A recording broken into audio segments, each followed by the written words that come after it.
Holland, a meeting which will feature the top NACO drivers with 2 English competitors, 33 Peter Fording and 247 Andy Webb.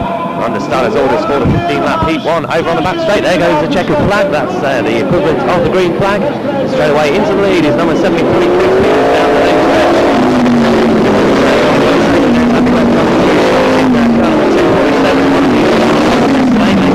Into 4th place in the early stages of this race. Let's pick them up on the back straight, and there's Peter Fording in car number 33, showing well under pressure from H217, Ron Kruger. And trouble for Chris Smoky Dillon, number 77, he goes on to the Holland area. Again on the home straight, 73, Chris Peters, and 247. There's trouble there for Henk Rollins in 2 Wabash in 22. Both are back racing again, but the losing time going through is number 8, Martin Verhoef. And that was a bit dicey there for Henk Rollins and Blue Wabash. Rollins got something that they do up here.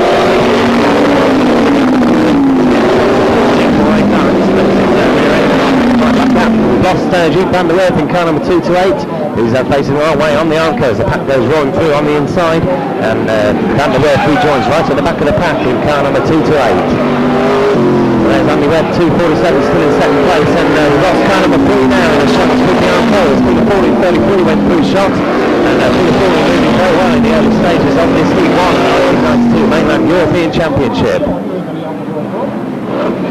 So here's our lead car, and it's now 247, Andy Webb. He slides wildly out of turn 4 there on the home stretch over the start finish line into turn 1.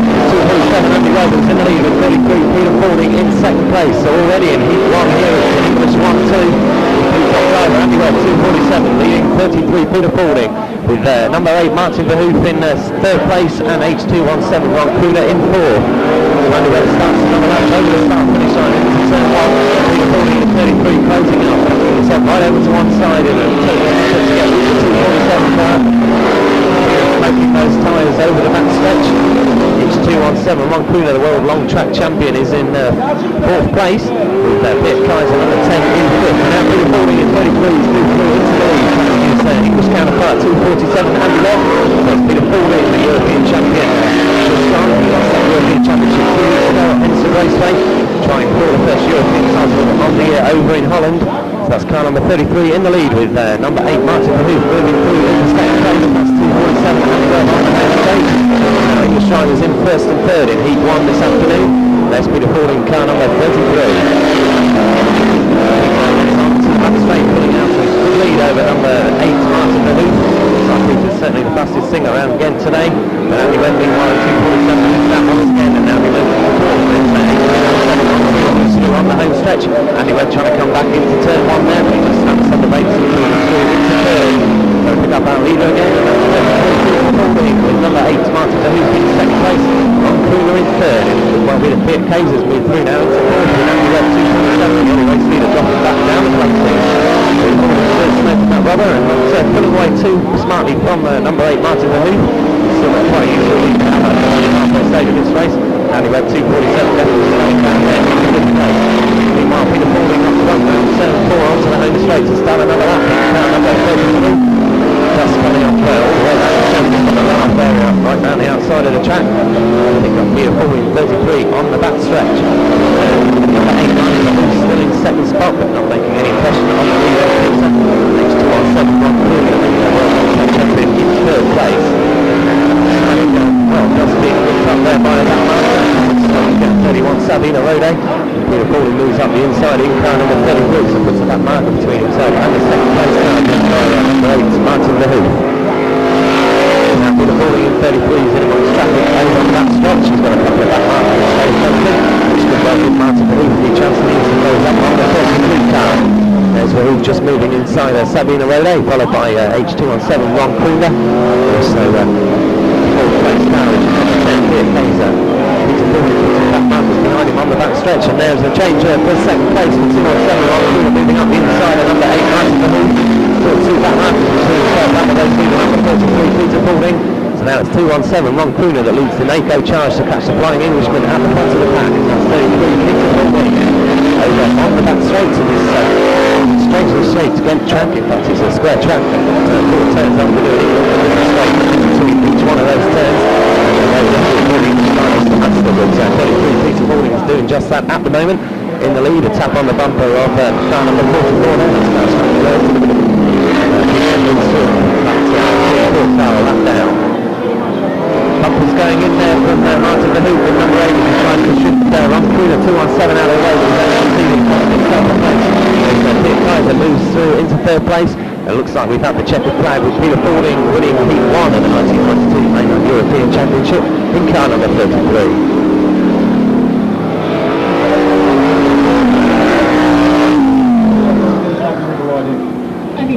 So Peter Fording in car number 33 draws down towards the start-finish line, the winner of Heat 1 of the 1992 Mainland European Championship, and that puts Peter in the driving seat as far as positions for the Mainland Europe Championship are concerned. Points are scored in the first two heats to decide grid positions for Heat 3, which is the championship race itself.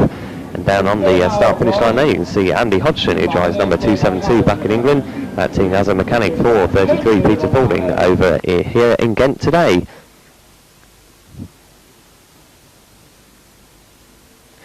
Peter Fording there with the checker flag climbs aboard the pace car going round the Ghent track on a lap of honour.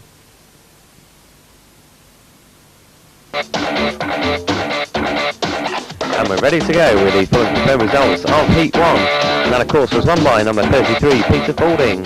In second place was 217 Ron Kroonder, and third went to number 10 Piet Kaiser.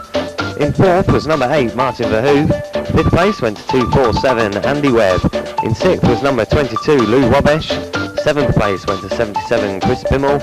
And in eighth was 228 Duke van der Werf.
You have to do it today again. The car was found underweight, and he's solved the problem by putting water into the front bumper. He's going to alter the suspension. The first three are going to be weighted after the European. It tries to do the best for today. He says he's doing alright this year with the new car, and his main goal is trying to get to England for Bradford World Final.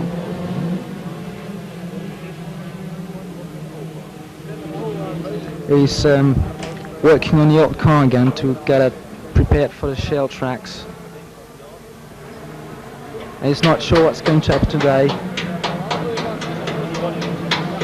Yeah, anybody can win it. Nice to see you again. From the very north of Holland, Duke van der Werf. He's sorting out a new car for this season.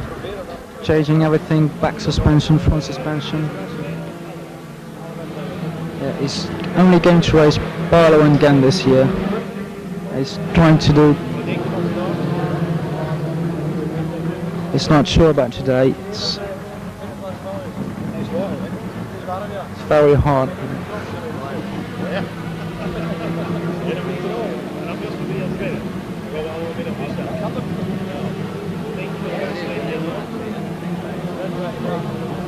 But the race, it's hot weather, it's bad for the tyres. Anything can happen.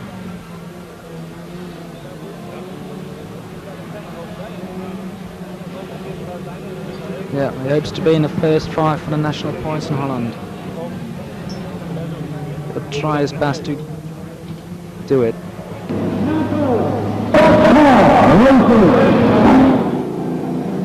Here we go then with Heat 2 of the 1992 Mainland European Championship from Ghent.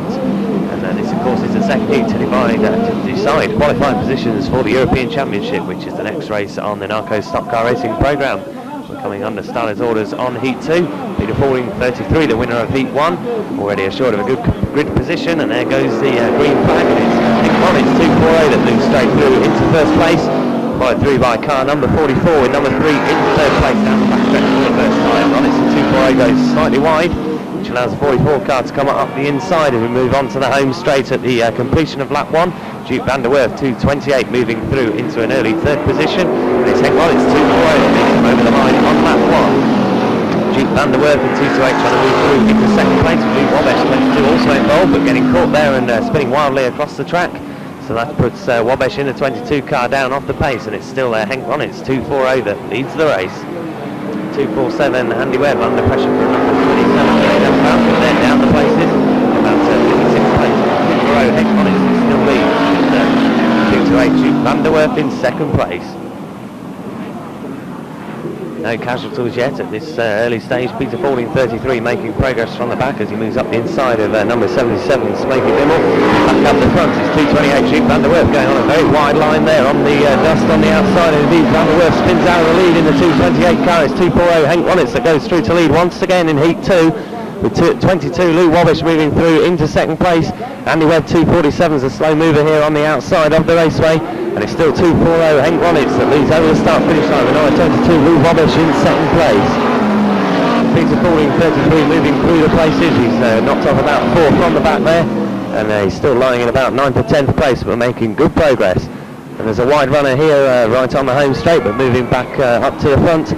Still 240 Henk Ronitz that leads, but he's under pressure from number 22 Lou Wabash as they head on to turns 1 and 2. So now on the back stretch we've got the yellow flags being waved over there on the back as the leaders go flashing by. It looks like Martin Verhoef in number 8 slid wide and mounted the Armco. He's gone right over the top of that Armco in car number 8.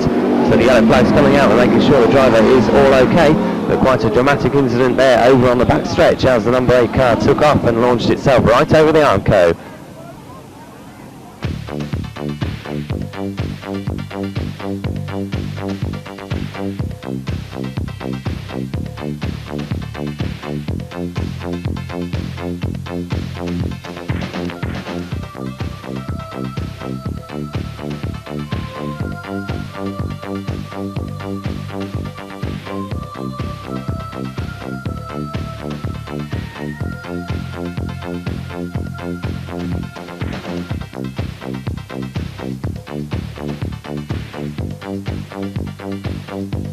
Natuurlijk goed beveiligd, hè.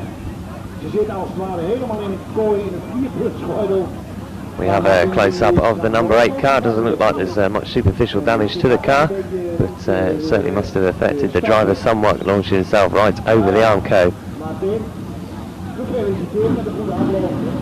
There's Martin Verhoef in number 8, indeed climbing straight back into his car.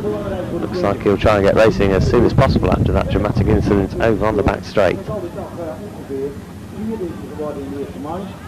En En dat betekent op zich een goede startplaats. Preparations made to the number 8 car of Martin Verhoeven. It looks like he'll be able to rejoin the restart here at the Heat 2 at the Mainland European Championship.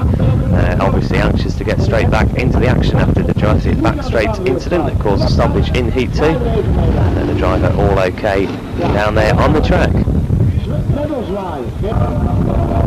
Looks like we're ready to go rolling on Heat 2.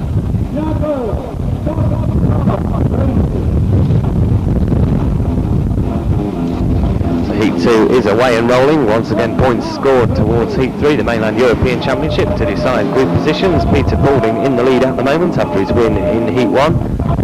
And certainly the English driver performing very well around Ghent today. So they're coming under starters' orders on Heat 2, the Mainland European Championship. Restarted Heat 2, once again they're off, and number 240 shoots into the lead under pressure from 22 Lou Wabesh, which is the way they finished before the restart was incurred over there on the back straight by number 8 leaping the fence.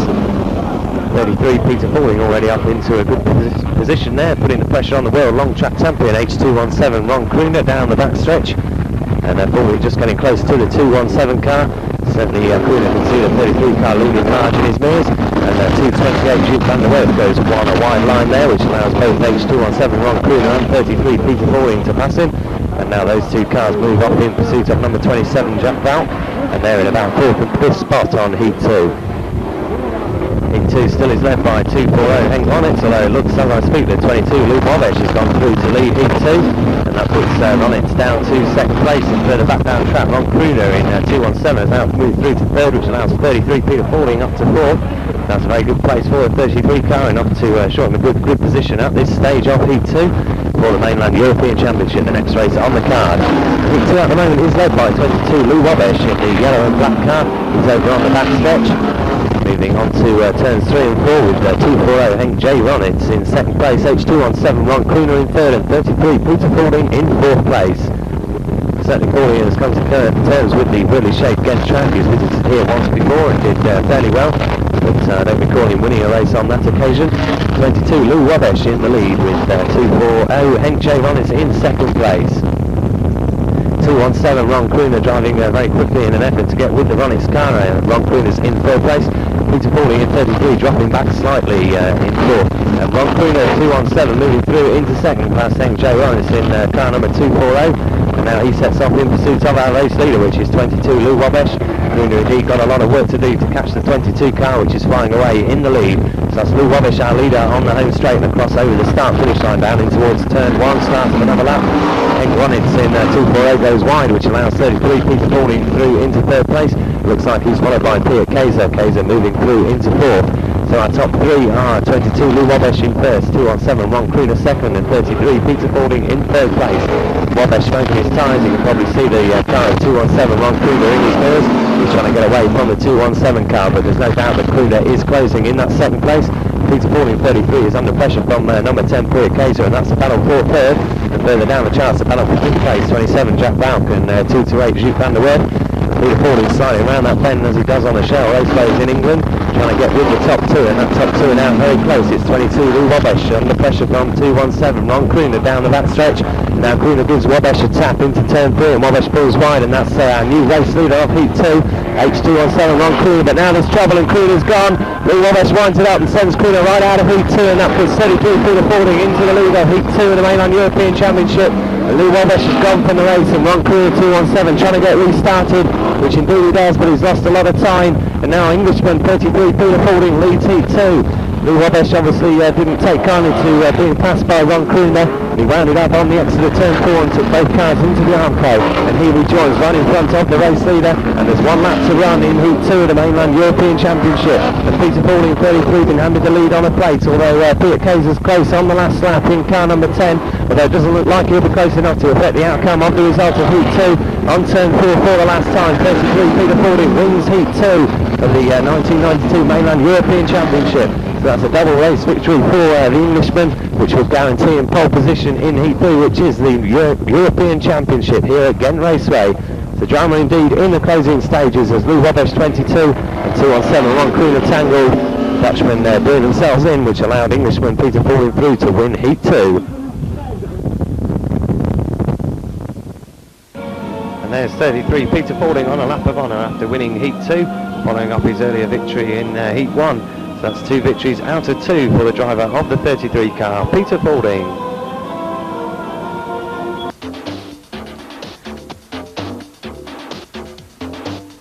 And we're ready to go with the full results of Heat 2. That, of course, once again was won by 33 Peter Fording. In second place was number 10 Piet Keizer.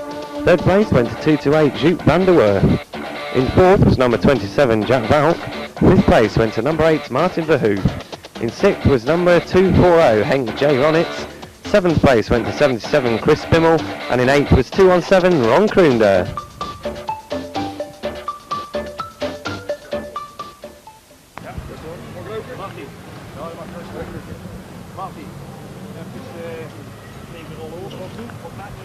Good ball over. What happened in the second heat? We came to get out of the band. I went over on Kroonder's wheels off the fence. And then over the fence.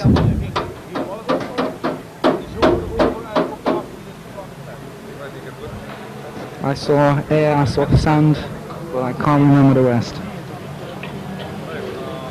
Thank goodness I didn't end up in the crowd. Yeah, the car performed well in the restart, 5th place. Yeah, I've got a good grip position now, and we're trying to win it. Thanks. The car is going well, engine's going well. I hope to go a bit better. It's not good on the track.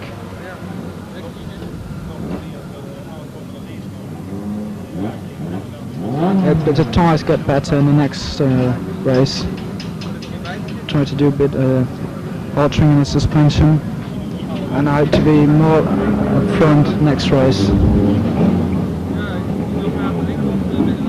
I would like to go to England, Bradford World Final, and I have to do a lot of meetings to qualify.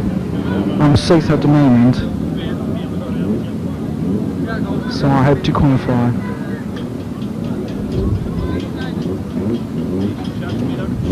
Good luck. And Ron Kroonder.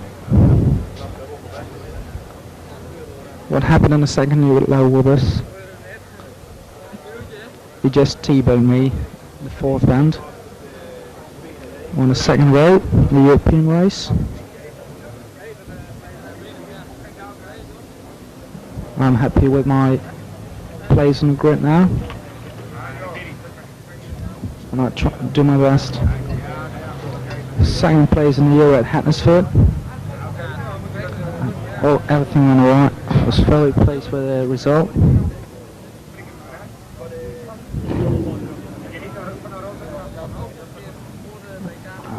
I hope to go to do the July meeting at Bradford to get a little bit of practice before the World Final. Best wishes and good luck for the European race. You're not too bad lately. You're first in the national points and on the first row on the outside, yeah.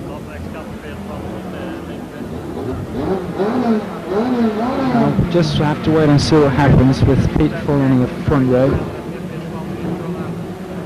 Peter's going very fast in the qualifying heats. The car's going well, no problems.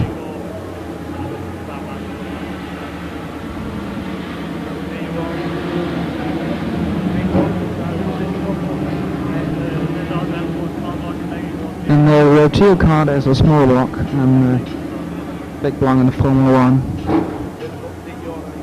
We go to England this year. We wanted to go to Hattersford, but engine problems prevented it. The engine wasn't too good for England, so we stayed home. But you can expect me Bradford in September. Thank you.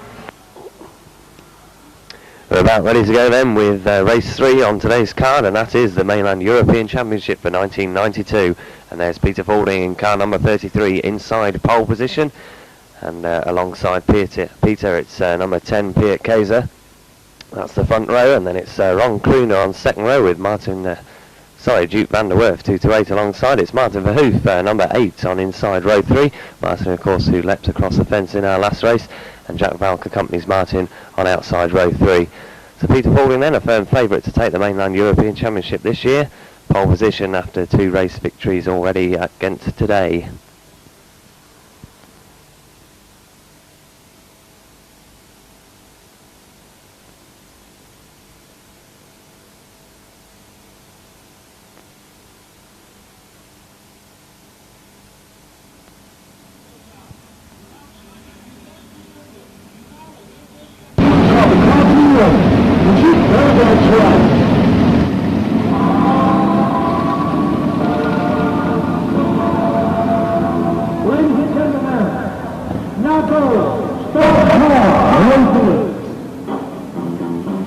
Underway and rolling then for the 1992 Mainland European Championship. Rolling lap speed quickens. Peter Faulding 33 on that front row, looking to make the break from the start, and there goes a red flag indeed. They've broken the start too fast on the rolling laps, so they'll be sent round once again. So Neo's beginning to mount as the drivers have to go on another rolling lap. Extremely quick rolling lap it is too. Peter Faulding in number 33 on pole position. Piet Keizer on outside row 1. Peter looking to avoid the big one from Ron Kroener, H217 into the first bend. Coming under starters orders once again. De heren die gaan nu starten en dit is natuurlijk belangrijk. And they go this time. There goes the checkered flag. The NACO equivalent of the green. It's Peter Faulding in 33 that makes a dive into turn 1 and down the home straight. Peter Faulding in car number 33 leads into turn 1 and he's got away from the Dutch bumpers. It's Piet Keizer in second, but he's already a long way down on that flying 33 car. And back down the grid, the Dutch fighting amongst themselves, but now they've got some work to do already at this early stage to catch that 33 car. Pulling away at the front with Keizer in number 10 in second and Ron Kroener H217 in third place as they come across the start finish line at the end of lap 1. There's Big Smoky Bimmel there standing on his brakes before he hits Martin Verhoef number 8. Almost lost control there, and Bimmel coming under pressure from Jack Valk number 27. But it's still Peter Faulding number 33 who leads. And it looks like we're going to have a change in second as Ron Kroener H217 moves past number 10 Piet Keizer. So that's the World Long Track champion now through into second. That almost gets with him there on that turn, but not quite close enough to use the bumper. So Ron Kroener's made second place his own. It's still Peter Faulding 33 that leads as the other English contender Andy Webb 247 slips wide and down the paces. He's just in behind Rollins on the back stretch, but on the home stretch it's Peter Faulding who leads. Close to second between Ron Kroener H217, Piet Keizer number 10. That battle amongst themselves is probably costing them time they need to catch up with that 33 car who's really got away from the start of this race. Puts his inside top tyre just on the infield marker tyres there, but that doesn't slow down any. It's still 33 Peter Faulding that leads over the start finish line. Down the places, Lou Rodesh is applying the pressure to Jack Valk. That's cars number 22 and 27, and the tyres are smoking into turns 1 and then down the back stretch. So that's quite a close battle on track between number 22 Lou Rodesh and Jack Valk, number 27. But back up front is still Peter Faulding 33 who leads with Ron Kroener 217 trying to get with him. He's trying to shake off the pressure on that third place man. And that's Piet Keizer in third, right up behind Ron Kroener 217. Peter Faulding 33 in the distance and away and clear in first place. So across the start finish line once again into turn 1. Doesn't look like these Dutchmen are catching Peter Chris Bimmel trying to press him again on Martin Verhoef. That's the battle for fourth place. Indeed, Bimmel goes through on the inside there, living up to his reputation, smoking that rear tyre, coming through on the inside of Verhoef. He skirts the infield, but he's through. So that's Chris Bimmel there, number 77, Chris Bimmel through into fourth place. Puts Martin Verhoef number 8 down into 5th, and now Duke van der Werf trying to move past on the inside of Verhoef in number 2 to 8. And then comes Lou Rodesh 22, Jack Valk 27, and Henk Rollins 240. So very close down the places. Still 33 Peter Faulding is right through in the lead from 217 Ron Kroener. Peter Faulding moving up the inside of Koos Peters 73. Puts that Dutchman a lap down, and now Ron Kroener 217 will try and do the same. Piet Keizer still close in attendance in third place. But the the main battles going on down the places amongst the Dutchmen, but they're in the also-round in this race at least. It looks like Peter Fording in first and 33, long way clear, and the only people that are going to catch him are 217 Ron Kroener and number 10 Beer Kaiser. Peter Fording puts another of the Dutchmen lap down on the back straight. That was car number 3 this time. And Peter really motoring well and coming through to get up with most of the field. This time he's going to put Sabino Rode, number 31, a lap down. And the next man in front of him on track is his fellow Englishman 247 Andy Webb, who went extremely well in the first race here today, during the early laps at least, but since then it's slowed down just a little. And he's going to be the next man to be put a lap down by Peter Fording as number 73, Chris Peters, retires out of the 1992 Mainland European Championship onto the centre green. Ron Kroener, age 217, comes across the start-finish line in pursuit of 33 Peter Fording. It's possible that Kroener is getting a little closer to Fording, and Fording's got Andy Webb to put a lap down, so maybe Andy might present a problem, which will give Ron Kroener, the 217 car, the chance he needs to break up on 33 Peter Fording. It's definitely amongst them two with Beer Kaiser, number 10 dropping back in third place. Peter Fording's on the back stretch and coming up to 247 Andy Webb. On Andy's back bumper now, but Webb falls right out of the way. Fording just skirts the infield as he moves through, and Andy Webb's now a lap down, and Andy Webb lies between Peter Fording and second place Ron Kroener, age 217, and over the start finish line into turn 1 once again. Peter Kaiser still on his own in third, and then the rest of the Dutchmen a long way down the places, down the track indeed, and he's just crossing the start finish line now with the leader Peter Fording 33 over on the back stretch. Ron Kroener still in second. Here comes Peter Fording over the start finish line once again at number 33. And Kroener's definitely getting closer, sliding wildly into turn 1. But looks like Kroener age 217 may well be running out of time as they've gone on to the last lap with 33 Peter Fording in the lead and Kroener 217 trying to get with him. But there comes Peter around the last bend with Kroener getting close but not close enough. Peter Fording, number 33, wins the 1992 Mainland European Championship. A triumph for English drivers in Holland already this year. Ron Kroener, age 217, the best of the effort, getting very close in the closing stages, but not close enough. As Peter Fording, 33, knew exactly what he had to do, led the European Championship from start to finish to take his first major title of this season. So Peter Fording's car lining up for the customary weight check in Holland. The top 3 drivers in the Mainland European Championship all having their cars weighed to make sure that they come up to the minimum weight standard. And there's a 33 car being lifted off the deck as we await for confirmation that Peter has indeed won the European Championship in Holland in 1992. 33 car now right off the deck, and the camera closes in there on the scales. Looks like Peter's car is going to be all okay. And indeed looks like we've got confirmation of that. So Peter Fording 33 is the new Mainland European Champion for 1992. You'll be right, yeah.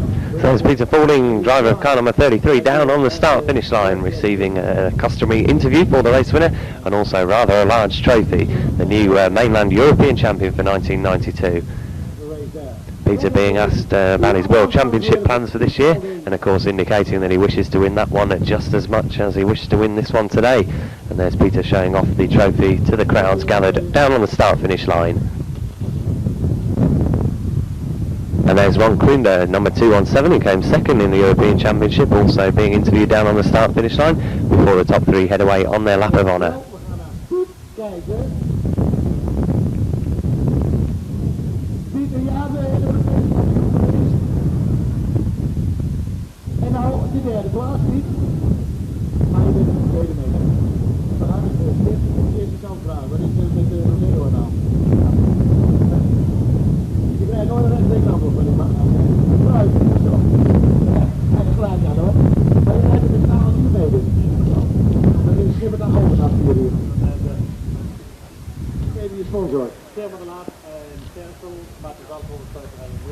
And Peter Kaiser, the third place driver, number 10, being interviewed also down on the start-finish line. Pete, obviously a very experienced racer over in England as well, has finished the highest of any of the NACO drivers in the World Final on a couple of occasions. I remember Hensford 88, he finished 8th, and then next year round I think he was the highest placed NACO finisher at Coventry. That's Peter Kaiser, number 10.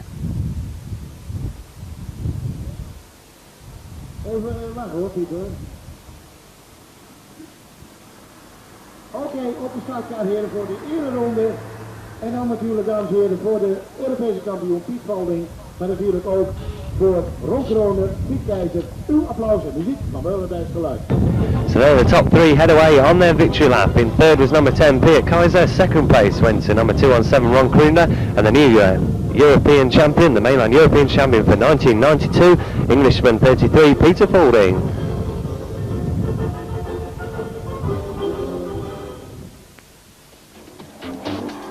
And we can now check through the full and confirm results of the 1992 Mainline European Championship.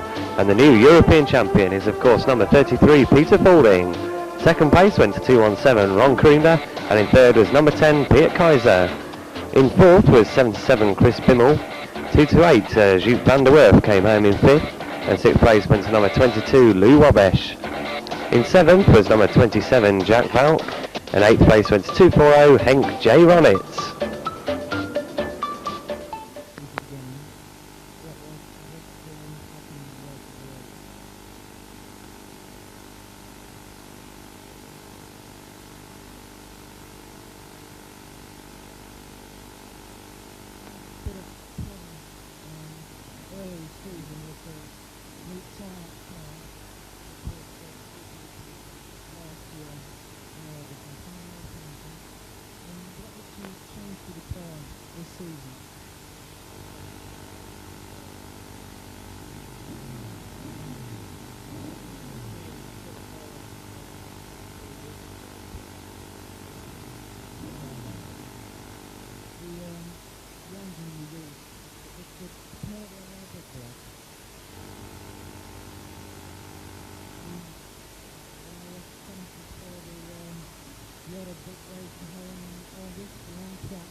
Going to be a battle between you and Frankie Jr. and Dunland for the first two qualifying places on the drop for the walk final. What do you think of this chances?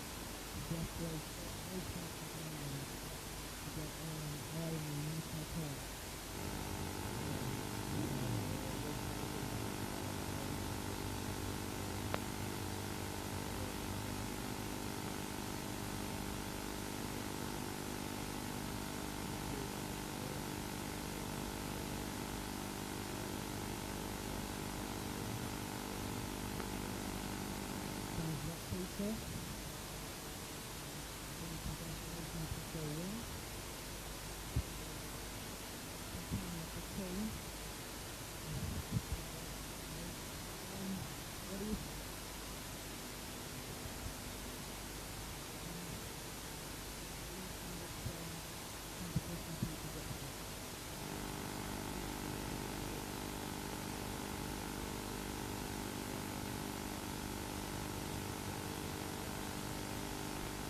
What's your main goal with the team this year?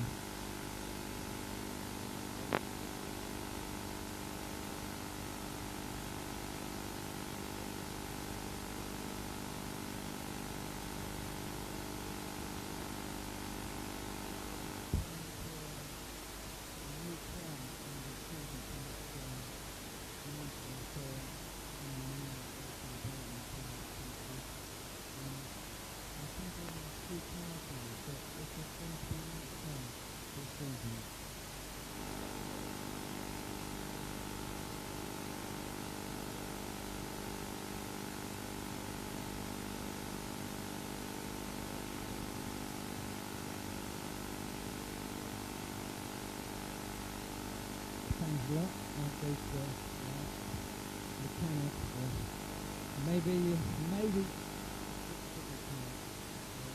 good driver sometimes.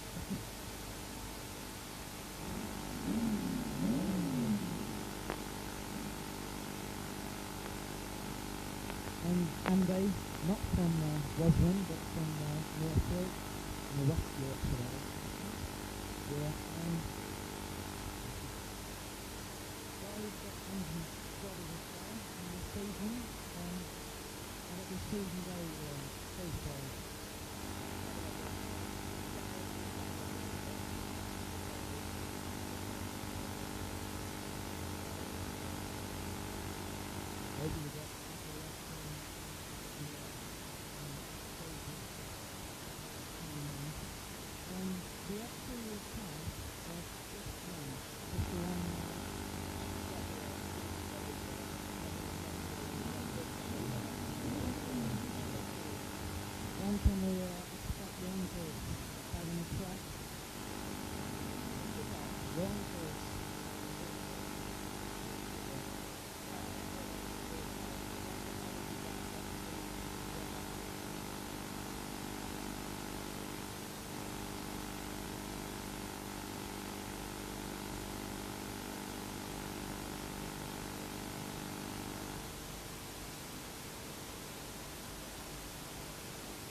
Here we go then with today's grand final, race 4 on the Gendt programme, with Peter Paulding, the 3 times race winner, already today, starting this one right from the back of the pack. And we've already seen earlier today that he can win from the back, although his second race win was somewhat fortuitous with the lead 2 tangling.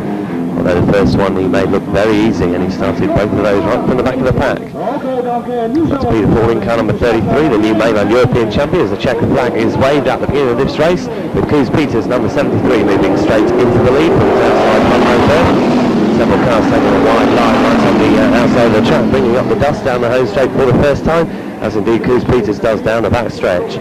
We've got one going very wide there, right on the wide outside. That looks like Peter Kaiser, number 10. And Peter Paulding trying to move up the inside of Kaiser there, but that's the battle right at the back of the pack. Meanwhile, back on Koos Peters in first, with Duke Van der Werf 2 to 8 moving through into second. Henk J. Ronitz in third place. So that's the way they are in the early stages of today's grand final, with Duke Van der Werf 2 to 8 coming under pressure from 240 Henk Ronitz up the back stretch. It's Duke Van der Werf rode that for the time in, is now pulling away from the 240 car. Off the leader, which is car number 73, Koos Peters.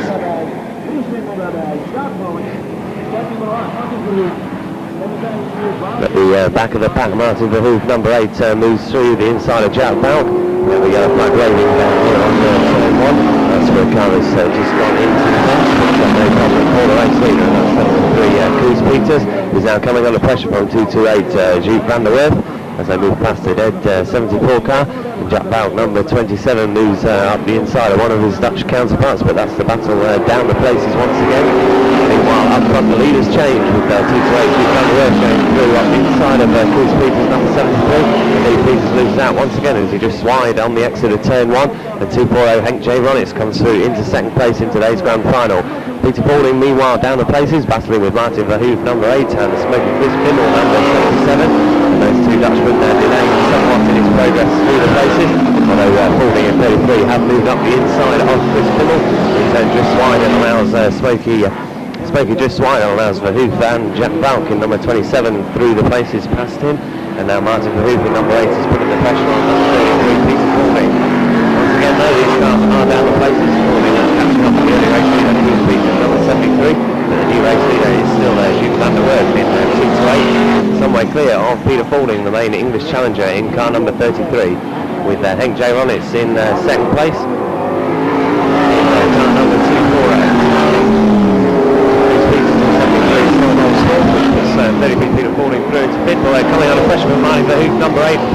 just very wide, and he's brushing the armco there. As the hoop in number 8 forces him through onto the outside line.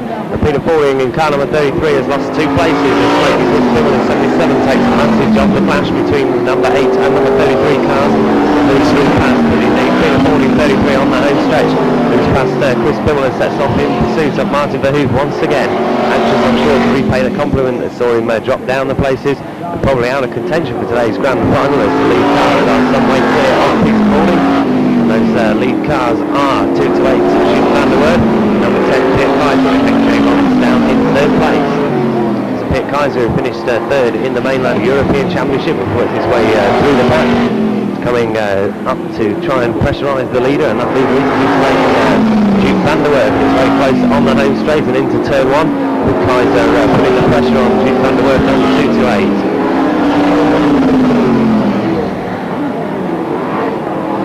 Places look like we might have lost 33 Peter Pauling after a brush with Martin Verhoeven, who's slipping back down the places.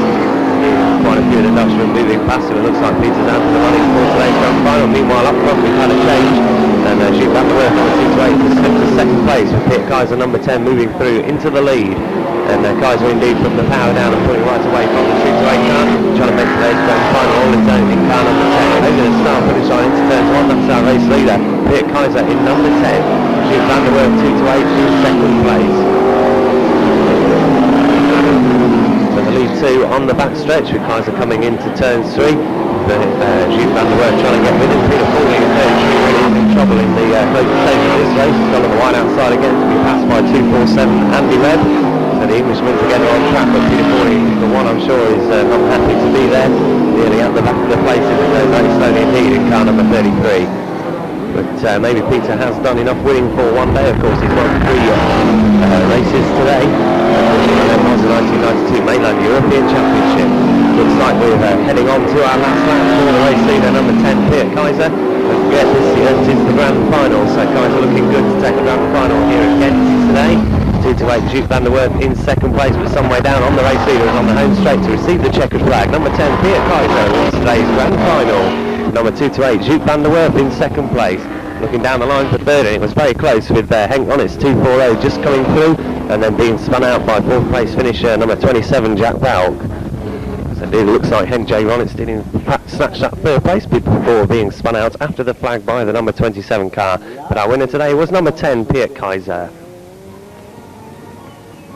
And there is Piet already on his lap of honour with the checkered flag, ready to receive the Dutch applause.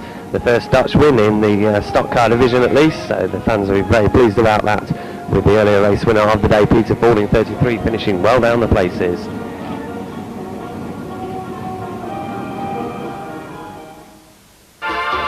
So the full results to event 4 on the programme, the grand final. That was won by number 10 Piet Kaiser. In 2nd place was 228 Jules van der Werf, and 3rd place went to 240 Henk J. Ronitz. In 4th was number 27 Jack Valk. 5th place went to 77 Chris Bimmel. In 6th was number 8 Martin Verhoeven. 7th place went to number 22 Lou Wabesh, and in 8th place was number 73 Koos Peters. Prettige voortzetting van de zondag. Bedankt voor het geluid. Jullie hebben nog aan het werk. And this is the 5th and final race on today's Formula 1 stock car programme. It's the sponsors race, the equivalent of the English Grand National, and today's sponsor is Hoosier Racing Tyre. Peter Pauling 33 won 3 races earlier in the day, looking to improve on his results in the 4th race when he finished virtually last on the places. Of course, Piet Kaiser number 10, anxious to land the big money sponsors race after his success in today's grand final. Coming on the starter's orders, and indeed there goes the checkered flag, the green flag in England, and it's car number 65 followed by number 3 who lead onto the home straight. But already under pressure from Henk J. Ronitz. 240 has been performing very well today, finished 3rd in the grand final, event 4 on the programme. This is event 5, the sponsors race. And Henk J. Ronitz already through into 2nd place, being followed by number 31 Sabine Roder. We've lost 22 Lou Wabesh, and indeed 2 to 8 Jules van der Werf as well, taking a detour onto the infield, spinning right across and trying to get back with the action, but losing a lot of places.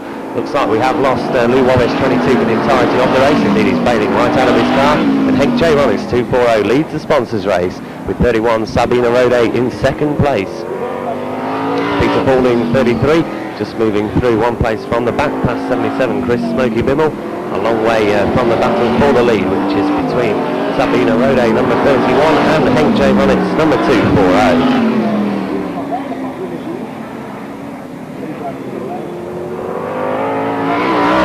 Certainly well spread going around this square-shaped Gendt raceway. Duke van der Werf 228 is a long way back in last place after a detour onto the infield. Indeed, he's close to being matched by the race leader, which is number 240, Henk J. Ronitz. Peter Fording 33 has just passed his English comrade 247, Andy Webb, down the places, but Peter's car's been going extremely well around Gendt Raceway today, so we'll be hoping that Peter can make his way through the places. The Dutch fans, it's good news at the moment with the Dutchman leading. That's in the shape of 240 Henk J. Ronitz with 31 Sabina Rode in second, number 8 Martin Verhoef third, and number 217 Ron Kroener in fourth place. We're coming under pressure from 27 Jack Valk. Valk got very close over on the backstretch into turns 3 and 4, but didn't quite apply the pressure to H217 Ron Kroener, who now pulls away in third place. Sabina Rode number 31 drifts wide, which allows Ron Kroener the chance to move through on the inside into third. Looks like Martin Verhoef, number 8, may well have moved into second place, with the leader Henk J. Ronitz clear at the moment in car number 240. Certainly is going very well driving that 240 car. He's got the length of a straight ahead of second place number 8 Martin Verhoef, with Ron Kroener 217 in third. Number 10 Peter Kaiser shows in fourth, and 27 Jack Valk in fifth place. And there's our first Englishman to show on the places, 33 Peter Fording in sixth. So certainly building up very interestingly here as Henk J. Ronitz 240 has pulled well clear of the field in the sponsors race, and the rest of the pack pursuing him, trying to get with him. Of course, the biggest money of the day usually found on the sponsors race here over in Holland, and Henk J. Ronitz 240 is the favourite to take the majority of that cash at the moment. Number 8 Martin Verhoef and 217 Ron Kroener trying desperately to get with him as they move on to the back straight past the dead Lou Wabesh number 22 car. Peter Fording 33 also trying to move up the places, putting Jack Valk, number 27, a very experienced campaigner over in Holland, under pressure. Indeed moves through the inside of the 27 car. So that puts 33 Peter Fording through into fifth place in the sponsors race as he goes over the start finish line and around turn 1. Moves inside Chris Swanky Bill, number 77, it drifted wildly wide there on turn 1.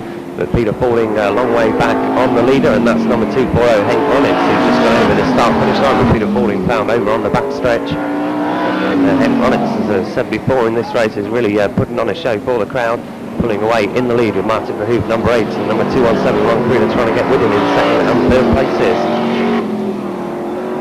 Indeed, it looks like the second place car of Martin Verhoef, number 8, could well be closing just a little as we move into the latter stages of the sponsors race. And indeed the top 4 not too distant from that race leader. Henk Ronitz leads in 240 with Martin Verhoef second, Ron Kroener 217 in third place.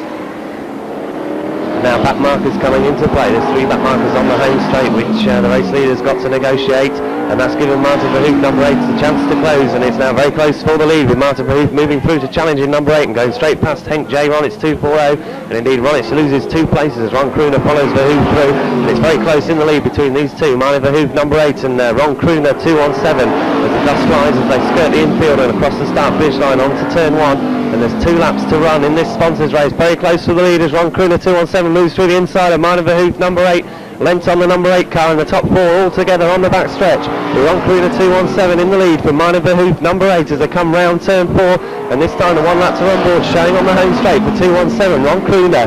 Number 8 Martin Verhoef very close in second, and even closer in third it's number 10 Peter Kaiser, and they're heading round the raceway for the last time. 217 Ron Kroener is pulling away from number 8 Martin Verhoef around turn 3 and onto the little straight between turns 3 and 4. It's going to be Ron Kroener who wins today's sponsors race.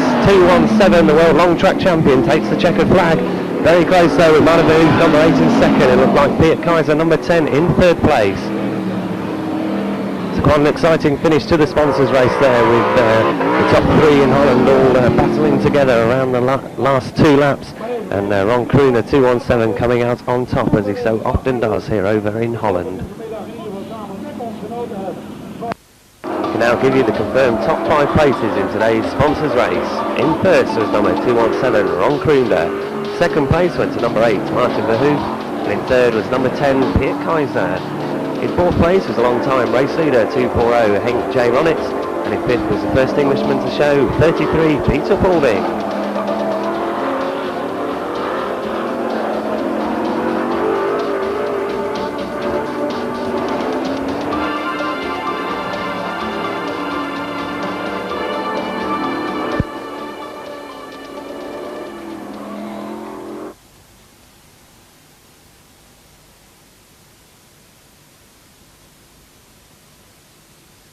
Here come the leaders over the start finish line then once again, and there will be 5 laps to run next time for 202 Richard Mason in the lead.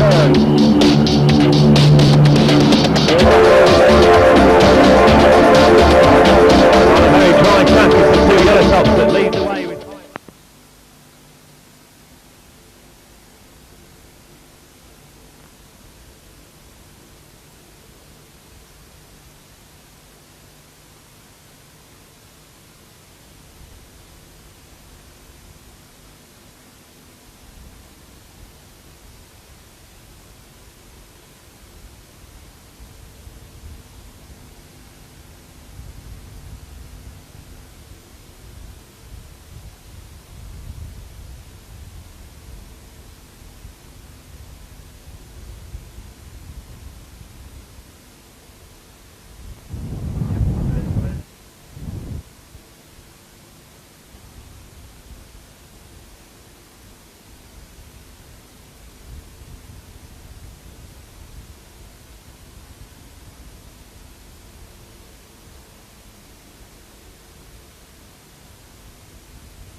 under starters orders for Heat 1, there goes the green flag.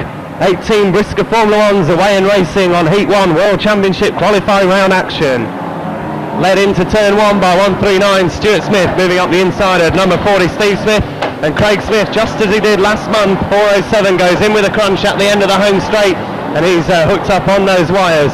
We've also lost the other 2 white top drivers over on the exit of turn 1, that's Stu Smith and Steve Smith, 139 and 40. The 424 Mike Hayward goes in at the exit of the back straight in 424. So now it's Shane Durrell, 371, who leads from 26 Ray Williams, 202 Richard Mason, trouble for 22 William Yarra, number 6 Phil Wilton, with Wilton being spun right around and out of the action on turns 1 and 2. So here come the leaders over the start finish line. 371 Shane Durrell in first, 26 Ray Williams second, 202 Richard Mason in third, and 134 Wally Pittam in fourth. Coming under pressure from 128 John Wright, who moves through past Wally Pittam into fourth place. Pressure for second place as 26 Ray Williams is shunted wide by 202 Richard Mason, and Mason comes through on the inside to go through to second place in this Heat 1 of the World Championship qualifying round. But still it's 371 Shane Durrell who leads over on the back straight. 424 Mike Hayward is retired to the infield after his shunt on the wires in the early stages of Heat 1. And here come the leaders over the start finish line once again. Cars well spread all around the raceway in the early stages of this Heat 1. 175 Rob Pearce doing his best to hold out 471 Bobby Burns in a battle down the places, but doesn't quite manage it as Bobby Burns 471 moves through past Pearce. There could be a change for third place as John Wright 128 moves up the inside of 26 Ray Williams on the home straight, and there goes John Wright in with the bumpers into turns 1 and 2, and Williams moves wide and John Wright goes through into third place. But the race leader is still 371 Shane Durrell from 202 Richard Mason. John Wright 128 in third and 26 Ray Williams in fourth place. 471 Bobby Burns is 5th, 175 Rob Pearce 6th, 134 Wally Pittam is 7th place, and in 8th is 22 William Yarrow.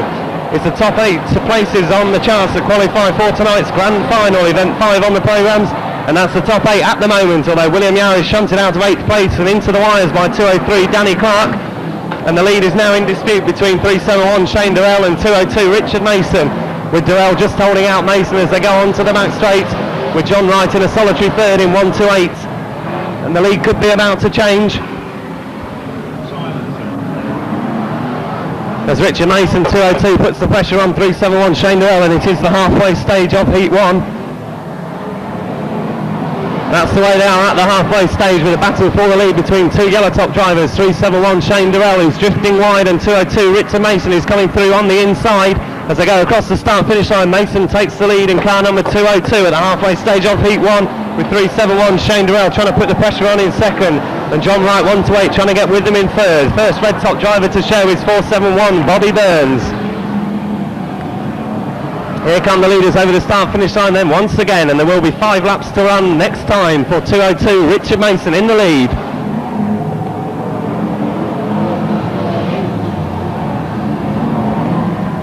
So on a very dry track, it's the two yellow tops that lead the way with 5 laps to run in heat 1. 2:02 Richard Mason over the line in first, followed by 3:71 Shane Durrell, with John Wright having to give his second best to 4:71 Bobby Burns down the home straight as Burns goes through into third place, leaving John Wright 1:28 in fourth. The battle going on between the red tops with 2:03 Danny Clark and 97 Murray Harrison very much involved down the back straight. Murray Harrison trying to push Clark out of the way, only succeeds in spinning himself, and 91 Will Fawns goes in awfully hard there on the 97 car. Takes the Will Fawns 91 car right up on 2 wheels on turn 4. And there's now 3 laps to run for our race leader. 2:02 Richard Mason from 3:71 Shane Durrell in second place. 4:71 Bobby Burns comes across the line in third, with 1:08 John Wright in fourth place. So the top 4 spread very evenly around the raceway. 2:02 Richard Mason comes off turn 4 to see the 2 laps to run board. 3:71 Shane Durrell a bit further back down track in second place. Then 4:71 Bobby Burns and 1:28 John Wright. With 1:75 Rob Pearce in 5th place, moving through closer to the 1:28 car all the time. But the race leader is about to move on to his last lap. 2:02 Richard Mason. No traffic around the 2:02 car. It looks like he's on his way to an easy victory here on Heat 1 of the World Championship qualifying round. So 2:02 Richard Mason comes off the last turn to win qualifying Heat 1. 3:71 Shane Durrell crosses the line in second, with 4:71 Bobby Burns in third, and a battle going on for fourth as 1:08 John Wright just holds out 1:75 Rob Pearce over the start finish line. Very close there as the 1:08 car drifted wide, and Rob Pearce saw his chance to come up the inside, but that's the way they finished, with 1:08 fourth and 1:75 in fifth. And we can have the red flags, please.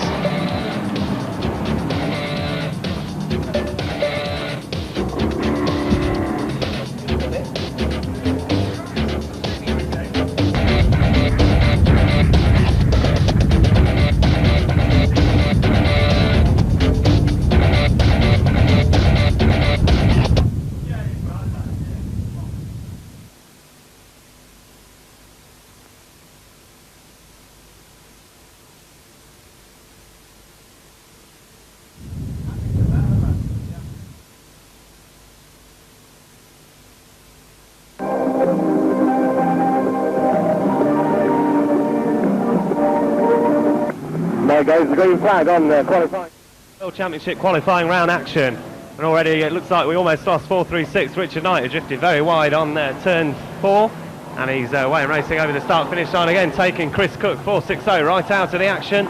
So Chris Cook spun the wrong way around, and number 7 Phil Bicknell tangles up with 117 Rod Scriven, and we lost 507 Neil Smith. Our race leader 159 John Saish has gone up on turns 3 and 4. He's back racing again, but he's handed the lead over to 397 Steve Reese over the start finish line, with 105 Keith Palmer briefly in second place, although 159 John Saish regains that second place into turns 1.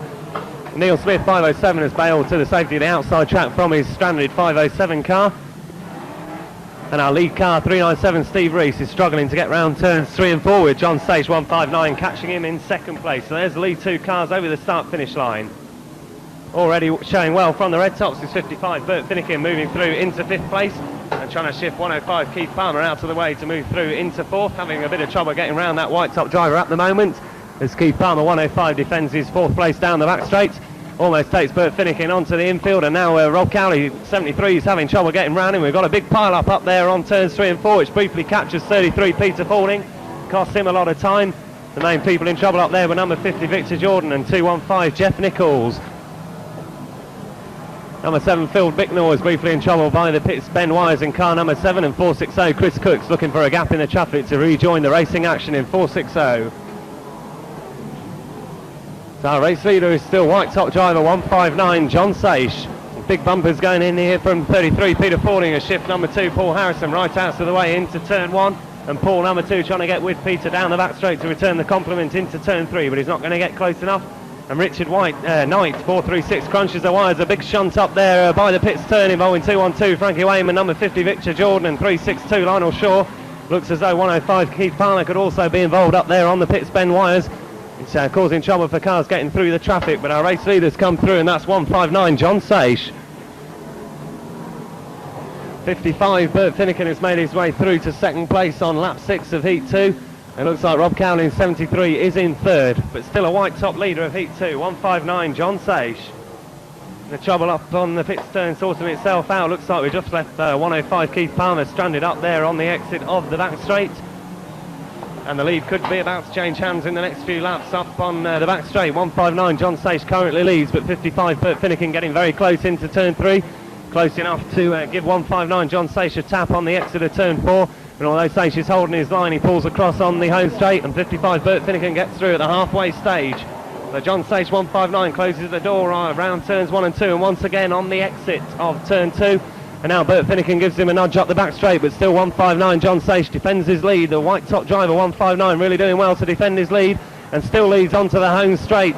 159 John Sage in first place, with 55 Bert Finnegan trying to get by him, and 73 Rob Cowley and 33 Peter Fording have now caught up with the race leader as 55 Bert Finnegan goes through into the lead, and 159 John Sage begins to drop back down the places. Peter Fording 33 goes in hard on 73 Rob Cowley and moves through into second place. So over the start finish line, it's 55 Bert Finnegan in the lead with 5 laps to run next time.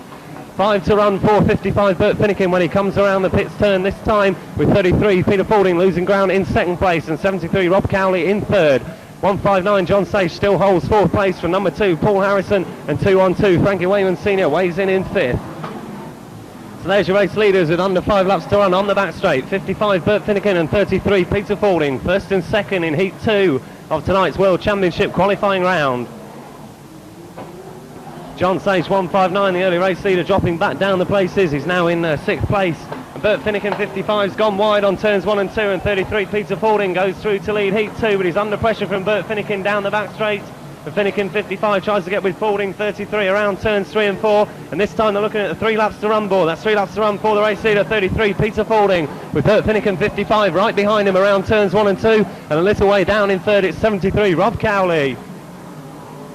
So at the back straight it's still close from the lead to 33 Peter Fording, the current track championship leader here at Long Eaton, now looking at the 2 laps to run board, with still 55 Bert Finnegan breathing right down his neck around turns 1 and 2. 73 Rob Cowley is dropping back in third place, and there's a battle for fourth between number 2 Paul Harrison and 2 on 2 Frankie Wayman Senior. But around turns 3 and 4 this time with 1 lap to run, 33 Peter Fording in first and 55 Bert Finnegan in second place. 73 Rob Cowley's gone out of third position, looks like he's got a flat back tyre in the 73 car.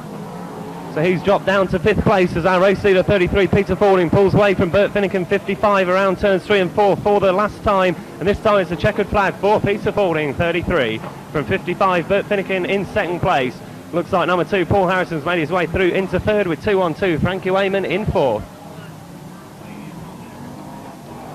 Looks like 2 on 2 Frankie Wayman Senior lost a lap earlier on, and we keep the cars coming to get everyone down on the charts.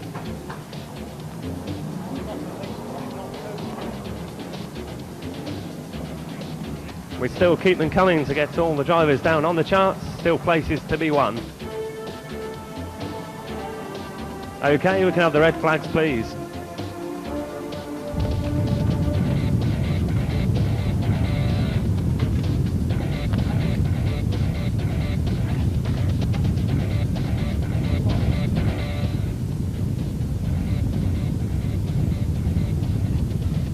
There's the winner of Heat 2 on the back of the pace float to receive your applause, 33 Peter Fording.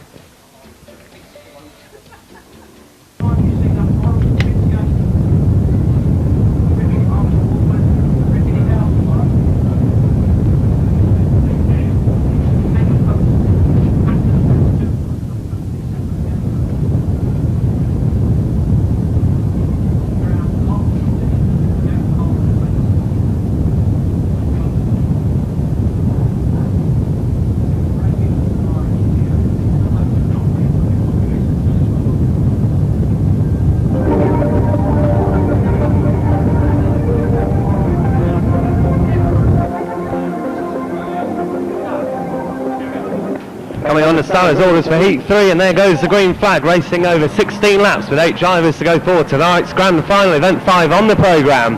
And already trouble for 343 Barry Heath and 195 Tony Smith, 2 yellow top drivers in a tangle up there on turn 4 before they'd even crossed the start finish line to get going in Heat 3. And also a big smash over there for 116 Phil Rogers and 21 Mark Gilbank, who tangled up and gone into the banking here on the exit of turn 2, trying to get unhooked. And 234 Mark Duxbury spins out of the action on turns 3 and 4, stranded on the inside of the track, get going again, but he's down a few places after spinning out of heat 3. And also 195 Tony Smith pulls up here at the bottom of the home straight. Two red top drivers in a tangle, 2-1-3. Des Chandler and 98 Les Spencer going off and onto the infield and losing time.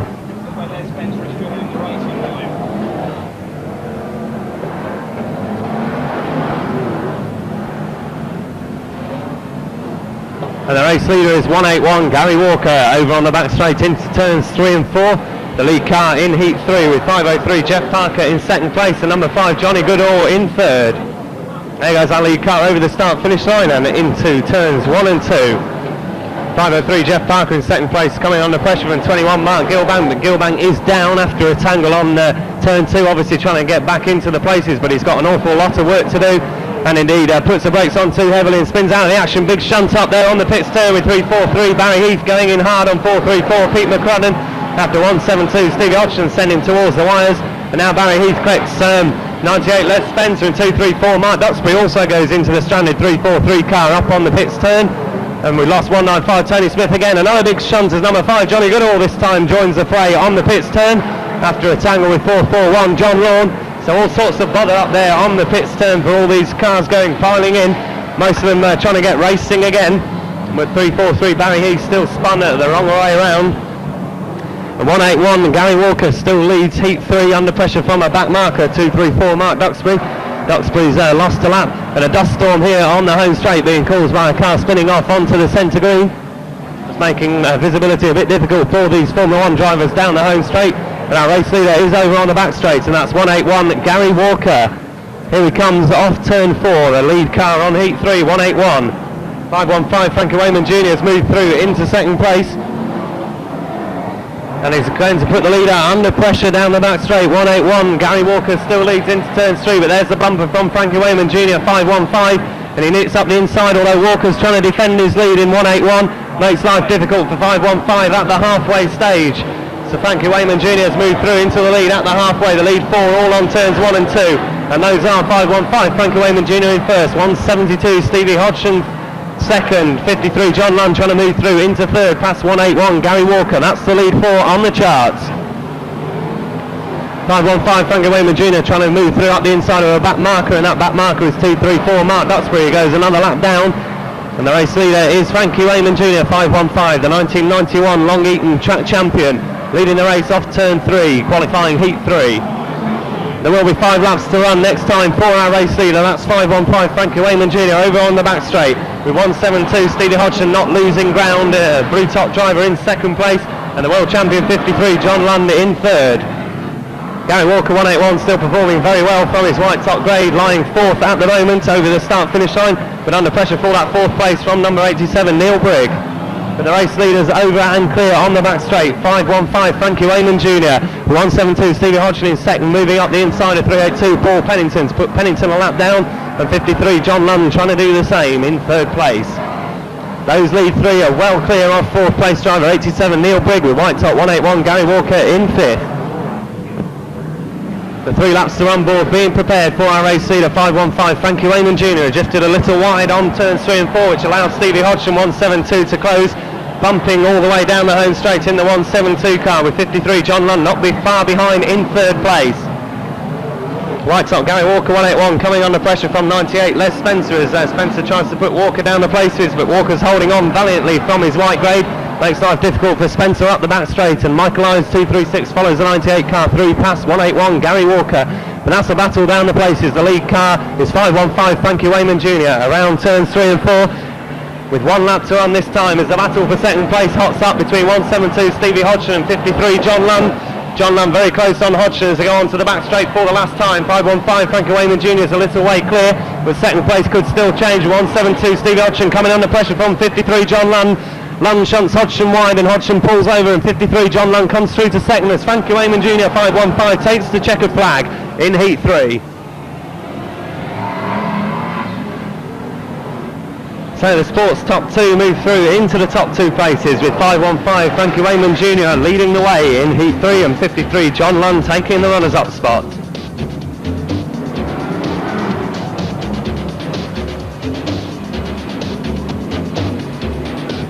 Okay, we can have the red flags please.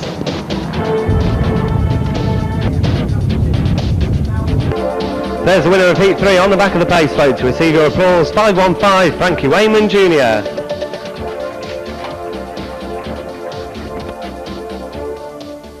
of the World Championship qualifying round.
And already trouble for number 6 Phil Wilton up on the pits turn, takes 436 Richard Knight into the wires with him, and 507 Neil Smith has spun out of the action onto the centre green.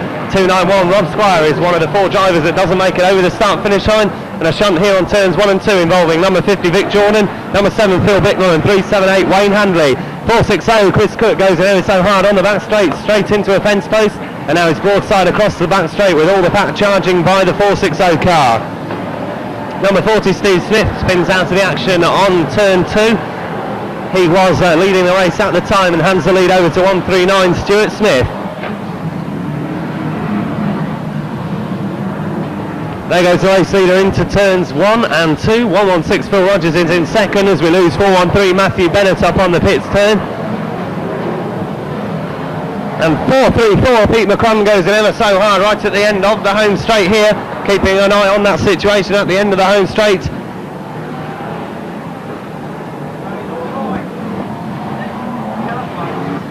Looks like we need the yellow flags.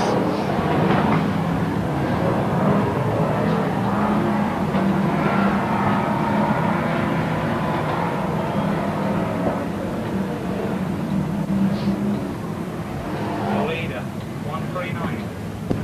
139 Stuart Smith is the race leader.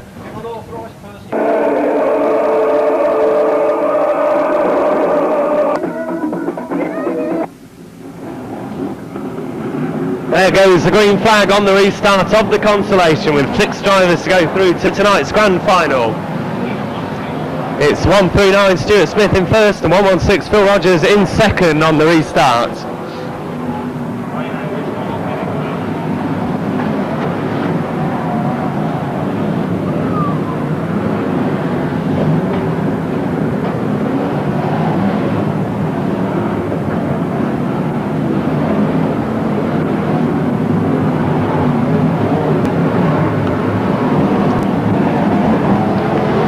So 507 Neil Smith spins out of the action right in front of the race leader and then leaps onto the centre green quite spectacularly in the 507 car. We lost 195 Tony Smith on the exit of turn 2 as our race leader races on by, and that's 139 Stuart Smith, the white graded driver from Chesterfield. Putting the bumper in on 436 Richard Knight, moving through on the inside, putting Knight a lap down and over the start finish line once again. Race leader 139 Stuart Smith. 116 Phil Rogers still lies in second place. Then it looks like Mark Gilrank, number 21, is in third on the charts with 22 Will Yarrow fourth and 91 Will Falls in fifth place. Here's the race leader again over the start finish line.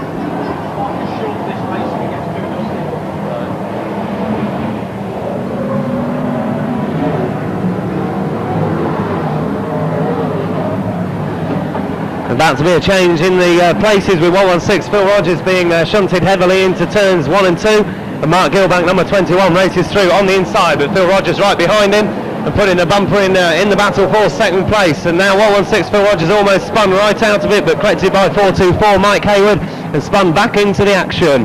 Our race leader is 139 Stuart Smith here over the start finish line. And it is the halfway stage of the consolation with 139 Stuart Smith still leading from his white top grade. 21 Mark Gilbank in second place, and 116 Phil Rogers from White still lying third. There's 3 lower graders in the top 3 places at the moment. 436 Richard Knight getting hooked up with number 40 Steve Smith on the exit of turn 4, and being spun right out of the action in front of the race leader is 195 Tony Smith, but Stuart Smith 139 avoids it all and still leads the consolation on the back straight. We've lost 113 Russell Humphrey and 424 Mike Hayward in a tangle over on turns 1 and 2. Flash fire from the back of the Hayward car as he tries to get the engine restarted, and the race leader moves through on the inside, avoiding the problem. 139 Stuart Smith with 21 Mark Gilbank second and 116 Phil Rogers in third. Looks like 91 Will Fawns is the first higher grade driver to show on the charts in 4th place, with 22 William Yarra in 5th. And the race leader has 5 laps to run next time. That's 139 Stuart Smith. He's still a long way clear of second place driver number 21 Mark Gilbank, so every chance that the white top graded Stuart Smith 139 could land a race win at our World Championship qualifying round here tonight. But having said that, he appears to be slowing down and pulling over for the back markers. Indeed, it looks like our race leader has got a problem in the 139 car as Mark Gilbank, number 21, moves through to lead the consolation event down the back straight. So there's the top 2, 21 Mark Gilbank in first and 139 Stuart Smith in second. 91 Will Fawns has moved through into 3rd place, and there go the race leaders over the start-finish line. Still 21 Mark Gilbank, and Stuart Smith 139 appears to have fired up and is racing properly once again. He certainly slowed dramatically just a couple of laps ago, which cost him the race lead.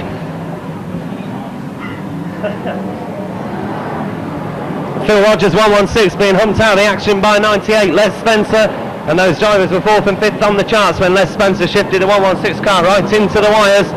So a good drive from the white top driver, ends in nothing as Phil Rogers is facing the wires, and in on the inside comes the race leader number 21 Mark Gilbank, and Gilbank has now just 2 laps to run in tonight's consolation event with 139 Stuart Smith second place and not far behind, and number 91 Will Fawns still in third. 98 Les Spencer is 4th, and it looks like 2 on 2 Frankie Raymond Senior may well be in 5th place. And the race leader goes a little wide on the exit of turn 4, but doesn't allow the second place driver to close any, and now Mark Gilbank's into his last lap in the 21 car with 139 Stuart Smith still not far behind as they go onto the back straight for the last time on tonight's consolation.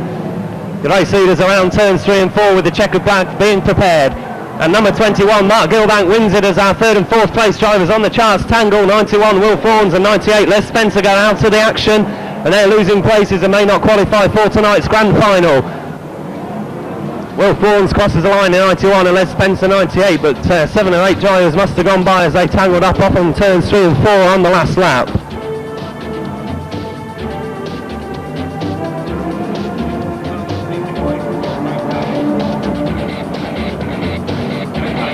Okay, we can have the red flags please.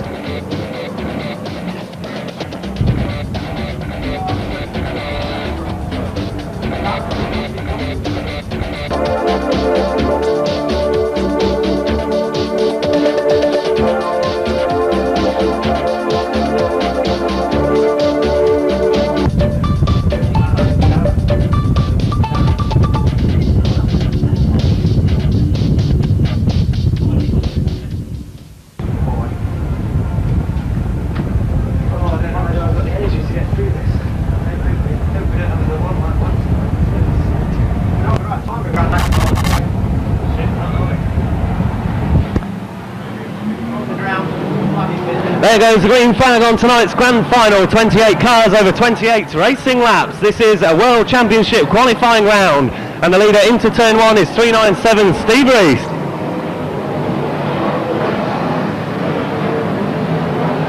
'73 Rob Cowley, 172 Stevie Hodgson briefly tangled. It looks like 471 Bobby Burns has ground to a halt, and on the exit of turn 2 we've lost 117 Rob Scriven. Bobby Burns 471 retires to the safety of the infield, and that's a big name that's gone in the early stages. Bumpers going in amongst the red top ranks all around turns 3 and 4 with Bert Finnegan 55 on a wide line and losing ground. William Yarra on amongst them 53. John Lund's been spun out of the action here and rolled right over. 53 John Lund rolled right over, and we go yellow flags.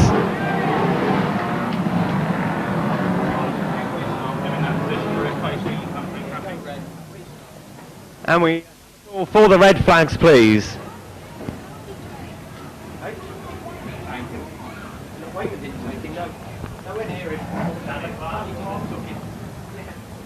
So drama in the early laps of the final as Danny Clark took 53, John Lund to the wires and rolled the world champion right the way over.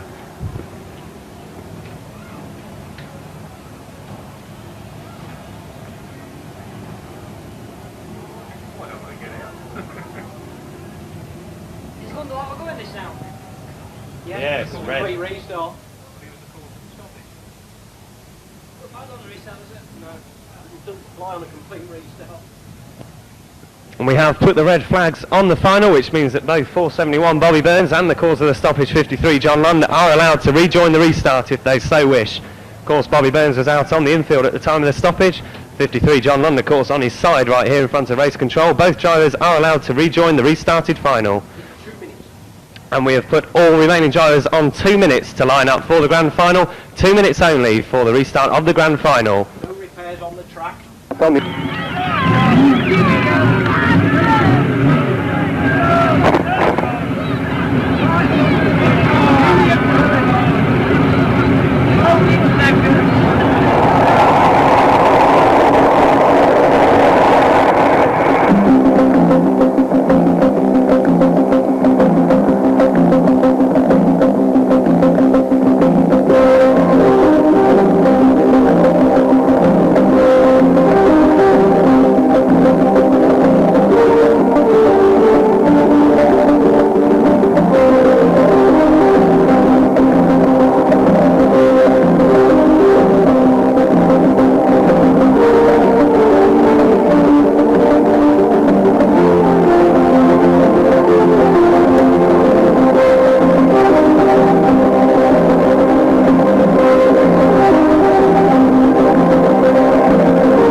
Final World Championship qualifying round.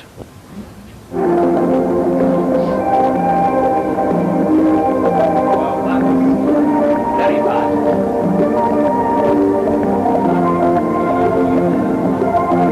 Well, here you go.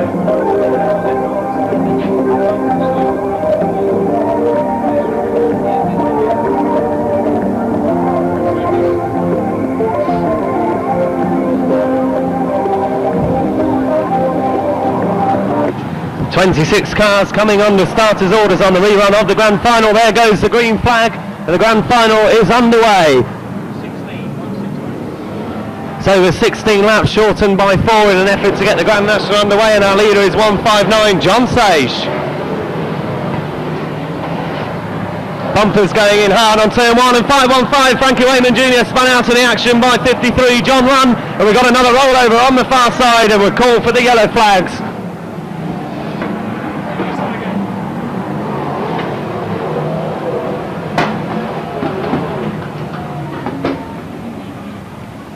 So the yellows unfortunately have to be put out as Michael Eyes 236 has rolled his car on the exit of turn 2.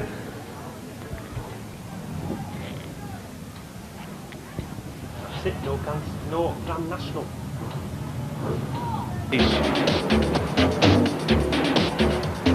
Bumpers going in hard on turn 1 and 515. Frankie Wayman Jr. spun out of the action by 53 John Lund, and we've got another rollover on the far side, and we're called for the yellow flags. I've lost that. Those three had all stopped. 202. Here he is. Yeah, he didn't know 202. You're just letting him go past again though.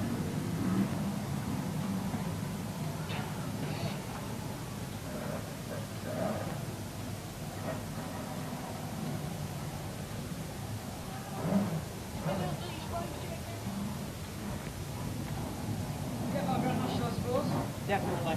Can't start with Mason over there.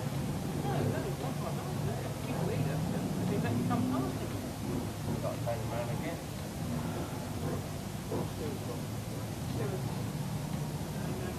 Right, hang on, 30 minutes after the meeting, like you should have got to see, alright. Well, I'm always here 30 minutes after the meeting, I work till about midnight. I don't think the decision to let you continue, right? It was a complete restart. Massive. Was the car a race stop for a particular car? It wouldn't have done it. I've gone back up to go now. Lead is still 199.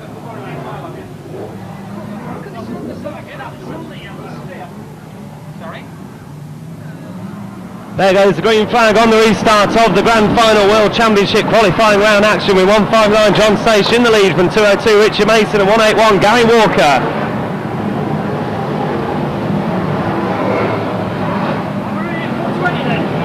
Sparks flying, Stevie Hodgson 172 goes up the inside of number 22 William Yarrow. Yarrow returns the compliment here on turns 3 and 4, which forces Hodgson wide, and through on the inside is 128 John Wright and number 22 William Yarrow. That's the battle for 5th place, with Yarrow all over the outside of the 128 car of John Wright, and coming in with the bumpers on the exit of turn 2. And that's cost John Wright 128 his race, and also 172 Stevie Hodgson spun out of the action. And our race leader is 202 Richard Mason, who's gone through to lead from 159 John Sage, 181 Gary Walker and 234 Mark Duxbury.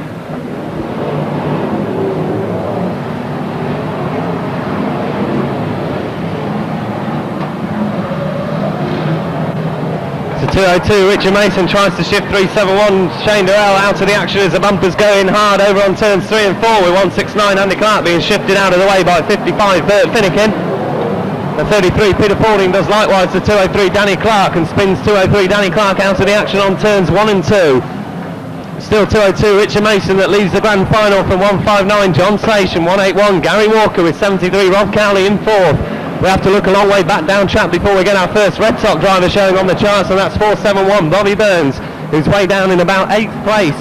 And also half a lap down on the race here, there's a big shunt over on the back straight involving 203 Danny Clark, 169 Andy Clark, 73 Rob Cowley and 181 Gary Walker. And Walker and Cowley were up on the places about 4th and 5th when that little lot occurred. And now they're all pulling back across the track trying to get restarted. And the lead car is still 202 Richard Mason around turns 1 and 2. He's a long way clear of the second place driver, that's C-grade white roof driver 159 John Sage. Those two are a long way clear of the rest of the racing pack. 202 Richard Mason in first across the start finish line at the halfway stage of tonight's grand final. 159 John Sage is still in second place. They are World Championship qualifying points up for grabs tonight, and on his way to take 25 of them is number 202 Richard Mason in first place, and 20 points on second place, and at the moment it's 159 John Sage that holds that place.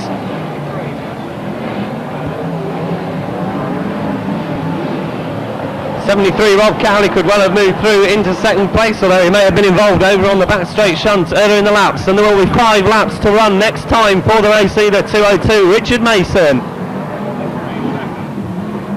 Mason's a long way clear of the rest of the pack. His grand final victory is sewn up if he can hold his nerve over the last 5 laps, and Richard Mason is a very experienced driver and probably will do so. He's on turns 1 and 2. The race leader of tonight's World Championship qualifying round grand final, 202 Richard Mason into turns 3 and 4.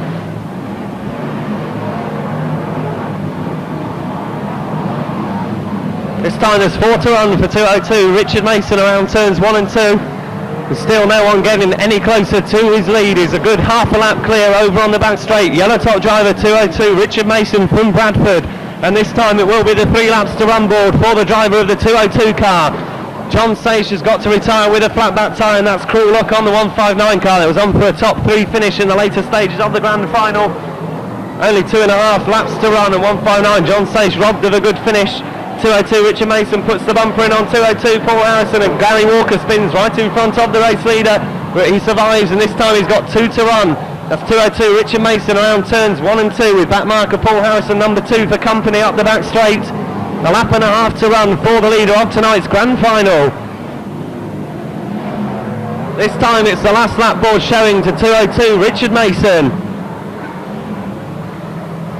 Looks like 33 Peter Paulding has moved through into second place, but he's over a half a lap down on the race leader, who's going into turns 3 and 4 for the last time. 25 World Championship qualifying points and the grand final victory about to go to 202 Richard Mason. And the bumper's going in hard down here on turns 1 and 2 as the race continues down the places. 175 Rob Pearce tries to shift drivers out the way. He's coming in on Des Chandler 213 into the last bend. That's the battle for about 6th and 7th place on the charts, which 213 Des Chandler holds in the closing stages of the grand final.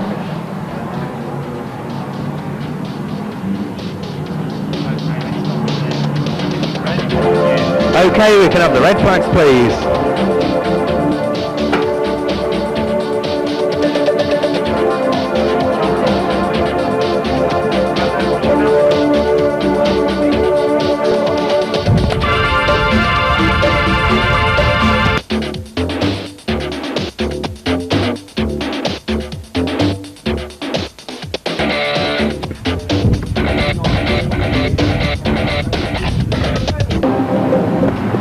73 cars on track over 16 racing laps. This is a stock sign Grand National. Trouble amongst the yellow tops already for 424 Mike Hayward and 195 Tony Smith. With Tony broadside across the track in the 195 car and 424 up against the wires, Mike Hayward. Our race leader is number 40, Steve Smith, over on the back straight.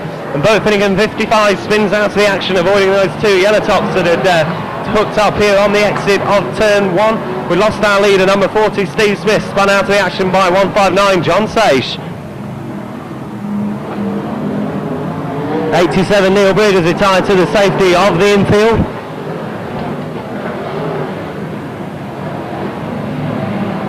The 362 Lionel Shaw spins out of the action here on turns 1 and 2.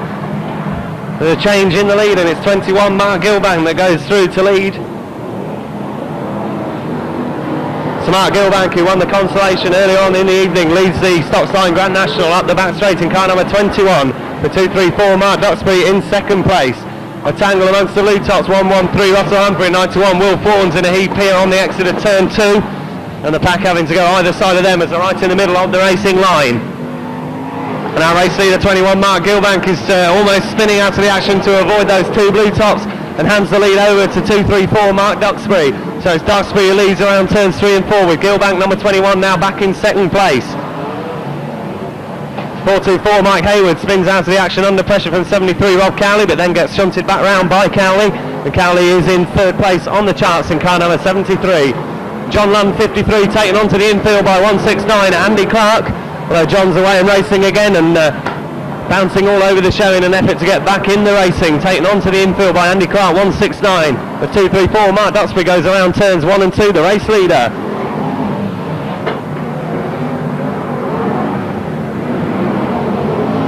So as the dust begins to rise once again on a very direct track, it's 234 Mark Duxbury leads and 53 John Lund spins, 169 Andy Clark around and out of the action.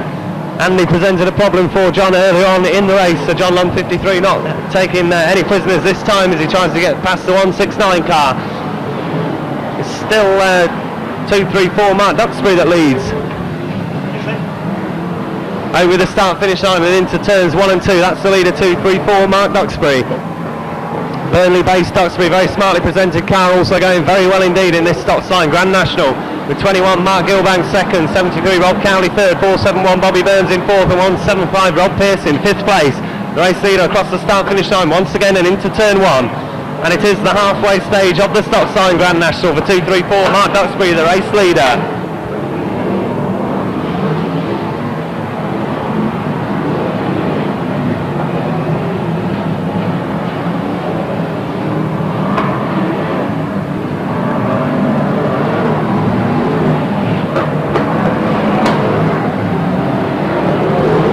Duxbury 234 away and clearing the lead, and the battle's on for second place between Mark Gilbank 21, who's coming into the big one from 73 Rob Cowley. Gilbank forced wide with 5 laps to run next time, and Bobby Burns 471 coming in on the action and over second place shunts Rob Cowley into turn 1 in a 73 car. Now Bobby Burns is up the inside of Cowley down the back straight in 471. But Cowley holds him out down the back straight, although Burnsy's got him into turn 3, bounces over the inside wheel of Rob Cowley, which allows Mark Gilbank 21 to come through into second place once again. And Bobby Burns in third on his bumper, almost conscious the wires here. And now Rob Cowley moving through, bumpers going in and Rob Pearce to 175. And that's the battle for second place on the charts with about 8 to 9 drivers all in contention for second. The race leaders away and clear 234 Mark Duxbury. 175 Rob Pearce spun out of the action by 213 Des Chandler. 73 Rob Cowley now in second place with 471 Bobby Burns third, 21 Mark Gilbank fourth, 2608 Beresford is fifth and 53 John Lund in sixth place. That's the 3 laps to run ball for 234 Mark Duxbury, a long way clear of this battle for second place with Rob Cowley 73 at the moment leading the charge with 471 Bobby Burns third. The rest of the cars come through all very evenly matched with Richard Mason 202 trying to get into the places. Richard Mason in a 202 car is just in 9th place at the moment, 1 place outside double points and double prize money, so he'll be hoping these drivers on track in front of him tangle up in their efforts to get through further on the places in the closing stages of the stock sign Grand National. That's the 1 lap to run ball, 4-2-3-4 Mark Duxbury. 73 Rob Cowley still in second with 471 Bobby Burns third.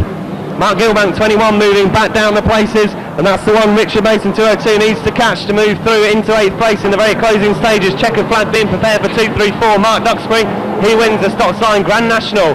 And there's a tangle for second place. Rob Cowley 73 taken out at 7th place by 471 Bobby Burns, and 213 Des Chandler's also gone here on the home straight.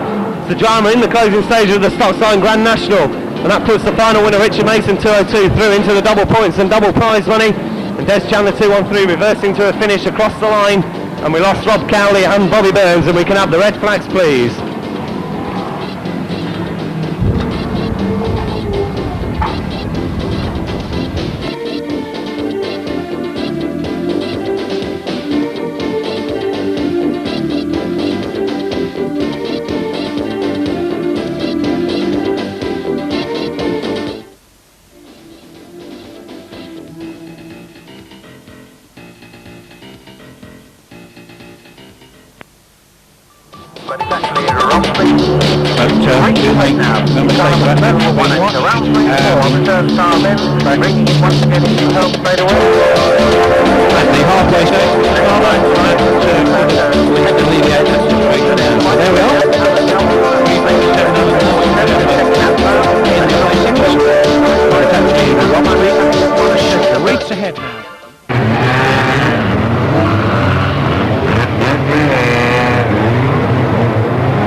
In fact, it goes down. Might well have caught one or two on the hop over there on the far side, but the power is beginning to come on now. The track, of course, for obvious reasons, a little on the damp side, but that will soon alter, and these cars will get away and a path around there. That indeed will soon sort itself out. One or two others are actually being sorted out quite rapidly, including then Perkins in car number 56, who's tested the fence down here, but only kissed it quite gently, and if he can get that car restarted, there should not be any real serious problems. Into the home straightaway, Tony Louth in car number 718 leading at the moment from 53, John Atkinson, and 515 in that third place. Going down that back straight. Plenty of time for changes. Alan Veal in car number 515. More trouble down there for 503 and what looks like Simon Farrington in 259. And also caught up there is Stephen Featherstone in 111. However, both those latter drivers rejoin the racing, having lost some time, and the leaders once again go through. 718. That's the man. Tony Louth in 718. Eases his way down that back straight into turns 3 and 4 and into the home straightaway. Oh, and someone's sounding a little bit sick and sorry there, and indeed that's number 53. John Atkinson going down the home straight with an engine which sounds somewhat like a bag of nails. Obviously something seriously wrong there, so much so that the driver in fact pulls off over on the far side. Having been keeping our eyes on the leaders in the early stages, it's interesting now to see that the progress that Rob Speake has made very rapidly indeed, and in fact he's now in second place because the leader's just gone, and it's 515 and 218 now, the leader having just departed I believe on that turn. We'll check that through next time, but it looks to me as if it's 515 leading the pack. Out of the turnstile bend with Speake in second place. Alan Veal in 515, Rob Speake in 218, and that too could well change in a moment because Veal has been forced out wide. Rob Speake goes beneath him and then moves down the back straightaway in that first place. Following him through all the way is number 855, Steve Maidlow. And although Maidlow is holding on to that second position, it certainly does appear now that Speake is rapidly pulling away from anyone that might in fact have given him some immediate competition. 347 has moved up into third place. Alan Nelson in 347. Speake goes past Andy Pollard. Just keeping an eye on that wheel down there, which in fact is off the racing line at the moment. But do make no mistake about that, it's been watched, and in fact at the halfway stage, Mr. Starder, that could at least alleviate that situation now. So there we are. 3:47 Alan Nelson, remember, in the placings, but it's actually Rob Speak. Streets ahead now in car number 218, around 3 and 4 on the turnstile bend, bringing it once again into the home straightaway. Steve Maidlow in 8.55 in that second position, and then quite a big gap. Alan Nelson maybe third in 3:47, just checking that through, and it looks as if John Newton in 9.50 and Simon Panton in 1.88 are both keen to get amongst the points before the checkered flag goes down, as well they might. It's 5 next time, Mr. Starter, please. 5 next time. Is that when the lights go on, Les? 5.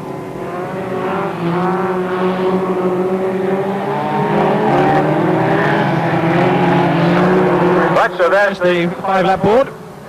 Going out for Rob Speak in 2.18. Let's look at this gap.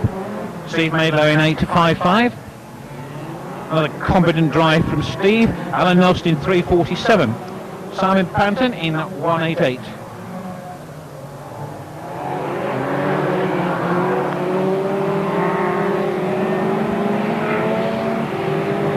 Rob Bagley there in number 21, still circulating the oval, and 1 or 2 cars littered, particularly around the first and second turn, which has certainly seemed to catch them out. Perkins was in fact the first to go there in 56, and not too long afterwards he was joined by Steve Featherstone in 1.11. Certainly the lower placing is being contested quite strongly down that back straight, with Simon Panton and John Newton in 1.88 and 9.50, hoping to improve upon their positions before the checkered flag goes down. Certainly they won't improve upon that number 1 slot, currently held by and looking all set to take the checkered flag. Rob Speak in 2.18. Speak then again round 1 and 2, not really exerting himself at all. He's opened up a considerable lead, and with the last lap board about to go out, knows virtually he could pedal it around and still take the checkered flag. An equally good drive from Steve Maidlow in 8.55. He too is well ahead of the man in third place, and that could be confirmed in a moment as John Newton in 9.50 with 6.55. Oh, and there's the checkered, so Rob Speak takes it. A race which perhaps could be best described there as a piece of cake as far as Speak was concerned. Mr. Starter keeps them going because he is well aware that the field is extremely well spread and we need all the places through. Certainly able to confirm the first 10 without any problems. Oh, and that's Barrington going in there hard in number 259. Okay, Mr. Starter, reds please.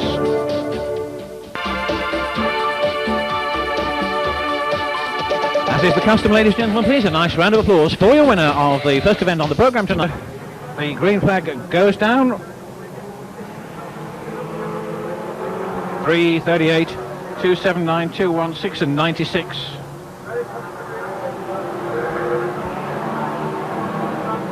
Right, then the power coming on, and as was predicted just a little earlier on, that line is already there all the way around. We've got problems over on that far side, but as you can see, the speed has certainly increased and the pressures are coming on. That's 216 just gone through there. Neil Fitton in a car which we remarked upon before when it's appeared here at Boston. Very neat, nice looking little machine, and obviously a goer as well because it's roaring down the back straight into the turnstile bend, coming into the home straight away now into the lead. Car number 216 from Mark King in car number 96, and looks like 732 in third place, Russell Lewis. 279, 201 and 196 going down that far side with car number 23, Kevin Reed. You were in front of me, Vince, actually. Getting back to our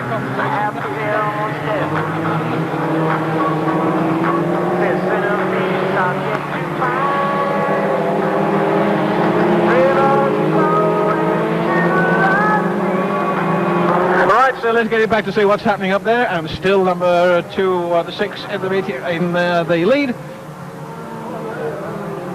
335 in that second place down the back straight.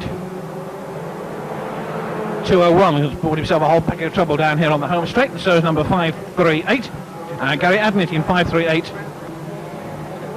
732, and then number 196.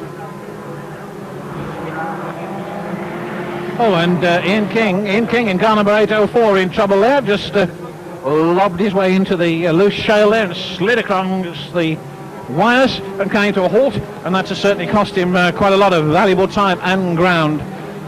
Mark Taylor there in car number 790 chasing Kev Reed in number 23, Jamie Bagley just behind him in car number 9, and then car number 142. Now that will bring back a few memories, the very look of that David Ferry car down there, because that is very reminiscent of Formula One space frame machines of many, many years ago, particularly from the early days of Aycliffe, when they all tended to look like that.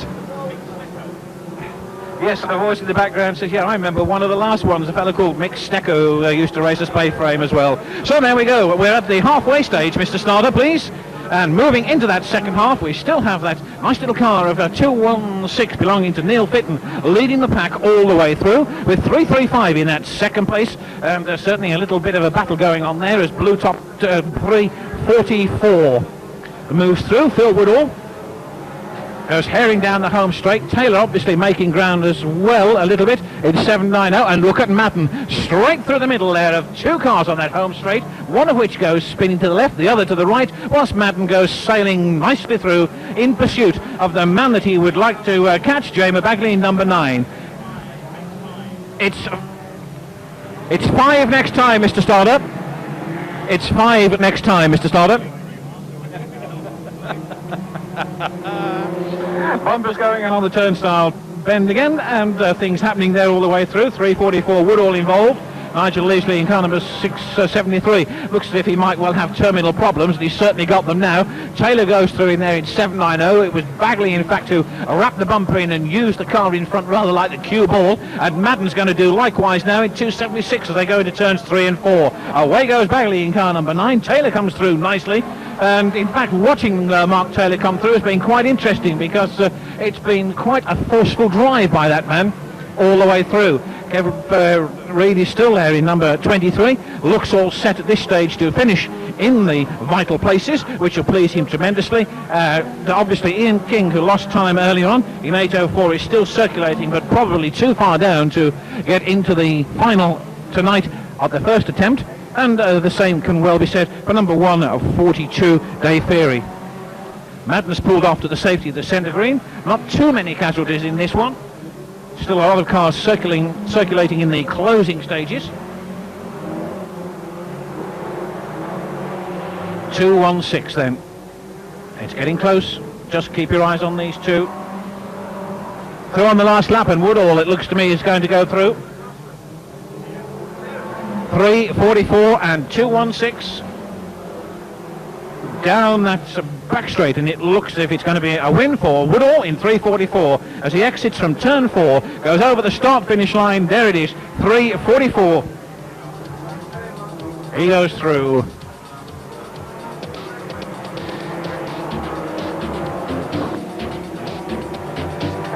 Keep him going once again, Mr. Starter, if you would, thank you. Lower places beginning to come through.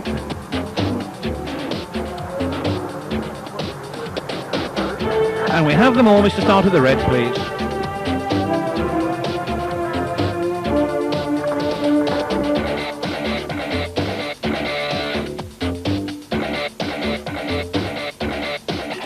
On the turnstile then, please, your applause for Phil Woodall. Give him a wave, give him a shout. Okay.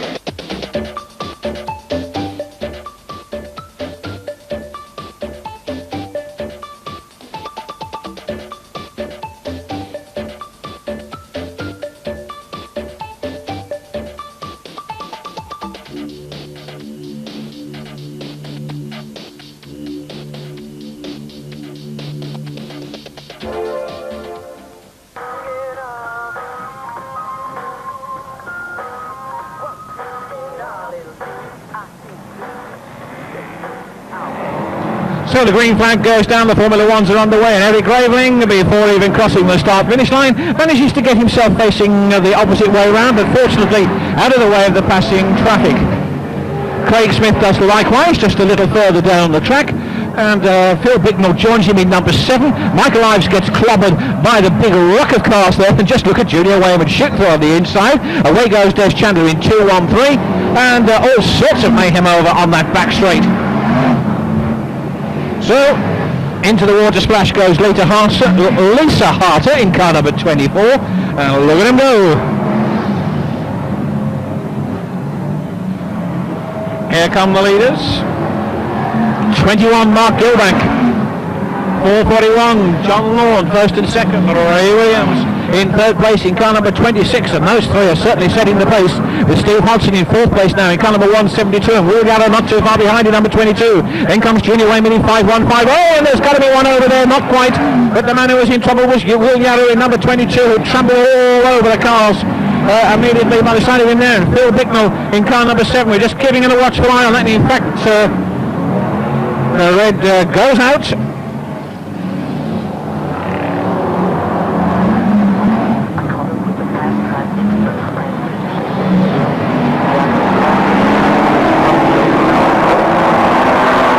The race continues, so there we are. Let's get back to see what's going on there. Mark Gilbank in car number 21. Still there with John Law just behind him in car number 441. Oh, and Ray Williams is using the bumper there in number 26. Pushes John Law wide, goes beneath him and moves up into second place just behind him. As they tangle again with Lisa Hartel on the far side is Steve Hodgson in 172. Junior Wayman coming down that far side very quickly indeed in 515. Then into the home straight away comes the leader, 21 Mark Gilbank, with Williams having moved up into that second place in car number 26. And Hodgson third in 172. Junior Wayman streaks down the outside, moves past John Lawn in 441 into the premier positions with still plenty of time to go. Watch Faulding in car number 33 as he crowds out John Lawn in 441. Mark Gilbank though is still the man holding on to the lead in number 21. Ray Williams goes wide on turns 1 and 2. Hodgson looking for a chance to go through on the inside, which he sees it with all the opportunity that was offered to him there. He moves up into second place, but look who's just behind him. It's Junior Wayman in 515, and then comes Peter Faulding in car number 33. We're at the halfway stage, Mr. Starter. So as we move into that second half, we've got a quartet of young drivers down there, led at the moment by Gilbank. Just look at that lot over there on that far side. We're keeping an eye on that. Away goes Gilbank in car number 21. And so it's Hodgson Steve who goes into the lead in 172 from... Oh, and down here again, Dan Clark in number 203 goes into the wires as off goes Eric Grading in 315. But the pressures are on really up front there as Hodgson comes out of turn 4 and into the home straight with being pressured all the way by Junior Wayman in 515.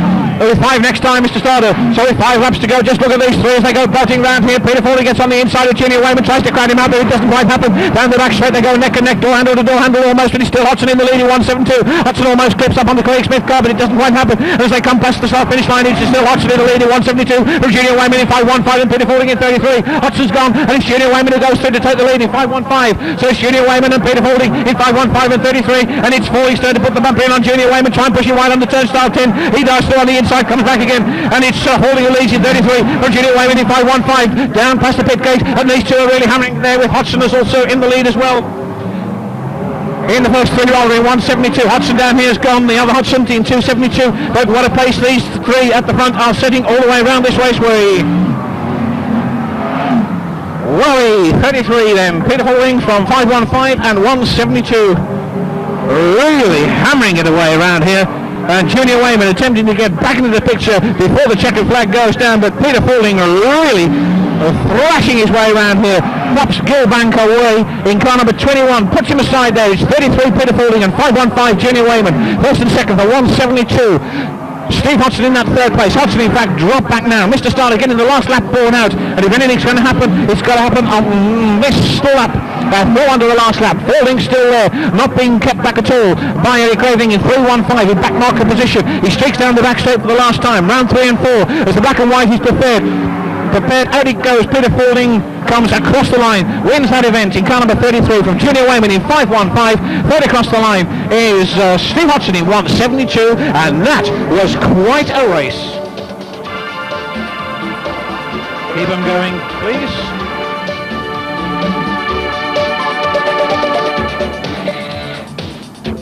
And we can now have the reds, Mr. Starter, thank you.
First event for the Formula 1 stock cars tonight in this World Championship round 33.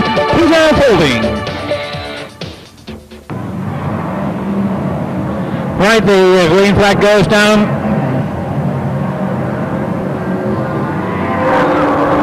Gary Trestle then leads them away over the start finish line into 1-2 with the Shane double car of 371 already being attacked by Richard Mason in 202, who with a quick burst of speed takes Doddle down there but goes wide on the turnstile bend, almost giving Doddle the chance to come back.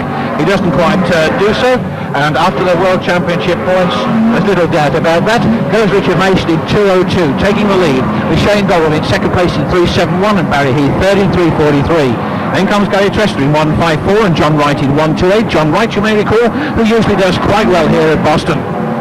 No change that time round. The Starmen at the back taking a little longer than one would perhaps expect or anticipate to make their way forward to the front, which perhaps must surely say something. John Lundy, number 53, in fact, still chasing after Frankie Wayman in 212. Mason very much to the fore in 202. Doddle low holding the pace well in 371, as is Barry Heath in 343. In fact, our Barry doing quite nicely with John Wright just behind him. Andy Clark going wide on the turnstile bend. That was all that Matt Bennett needed. Away goes Frankie Wayman in 212. So does Gary Trestle in 154. And Murray Harrison was held back as a result of that little altercation in car number 97, but he's quickly back in the fray. Mason then mixing it with the back markers at the quite early part of the proceedings, where he's just into lap 5 in fact, and Mason is there, say, in the lead, but mixing it with back markers, puts Frankie Wayman away, or at least tries to, then hits the marker tyres on the inside of turn 4, which put him off his stroke just a little bit, but now he's very much back on it, pursuing Wayman down the back straight, but indeed Wayman pulls off, and so Richard Mason once again has a clear run. Gary Trestle almost rolls the car in the middle of 3 and 4 and testing the fence. Goes Andy Clark in 169 in a very similar position to that which one rather thinks that car has tested the very same fence post before in its career. Halfway, Mr. Starter, please. Halfway. 202 then, Richard Mason. Obviously very, very confident, just amazing what a win or two can do, because Mason is certainly thrashing his way around here very, very nicely, hasn't really gone out of line at all. Doddle likewise, although falling a little behind, still in that second place. John Wright third in 128, Ollie Burns fourth in 471, fifth is Rob Cowley in 73, and sixth is John Lund in number 53. A flat rear tyre has put pay to Barry Heath's chances in 343.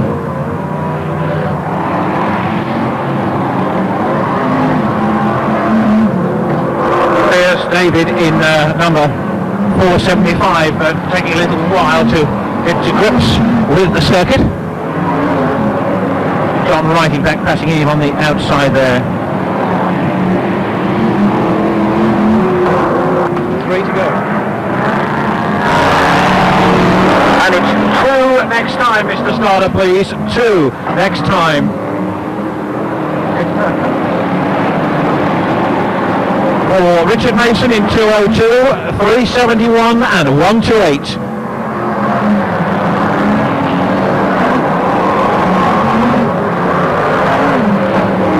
So Mason still out there in 202.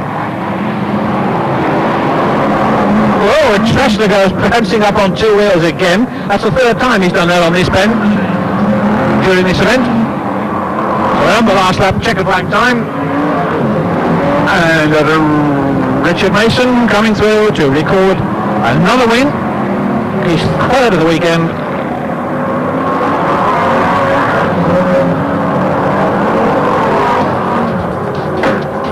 The rest of them coming through, 202.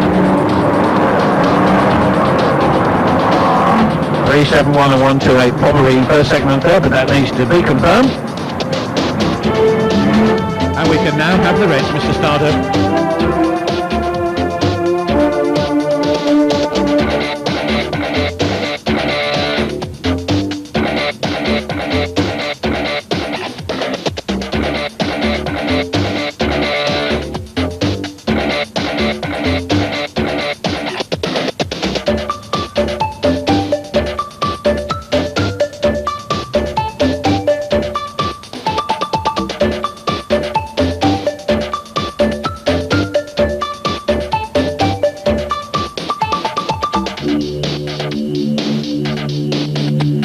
Ladies and gentlemen, the man that's enjoying a good weekend, he collects 4 points. Richard Mason, ladies and gentlemen, the driver of car number 202. Pro.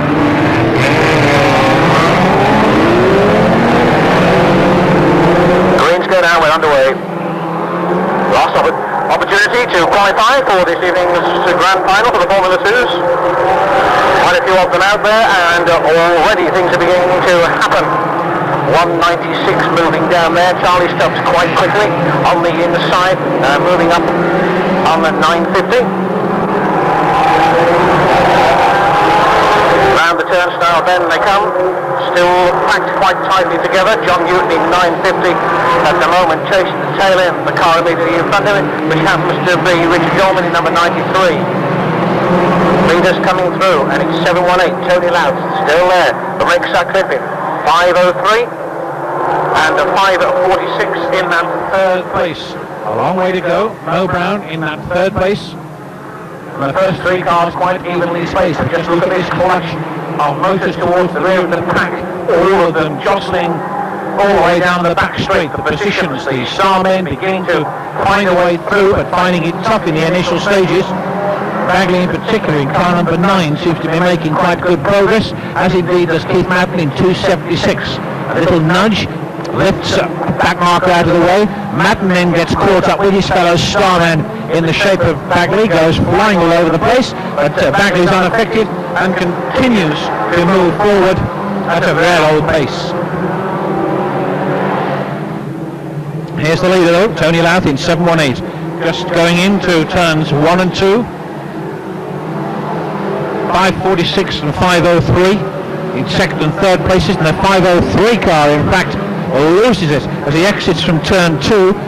It didn't cost him a place, but what it did mean is the man immediately behind him has narrowed the gap a little. That was Richard Sutcliffe in trouble on the last lap, and Andy Pollard in 557 is the car that's managed to draw just a little closer to the front of the pack. Also making up ground is Mark King in number 96, and off to the safety of the centre green goes number 93, Richard Dolman.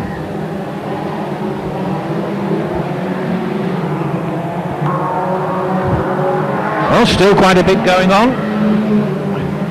Madden doing his best. Oh, and that's 196 who just bowled into the fence down there. Charlie Stubbs, halfway, Mr. Startup.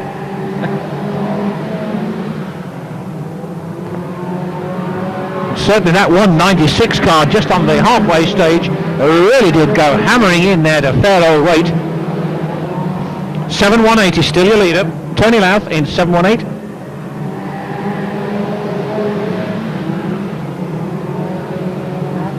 Down the back straight.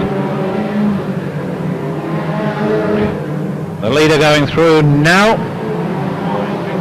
And it's 5 next time, Mr. Startup. 5 laps to go. 546 in second place at the moment, and last time round was number 503 in third, but that could well have changed, and indeed might have done so just then as cars go spinning all over the place, including that of Alan Scaman, who has a flat tyre to thank for not qualifying in this consolation event.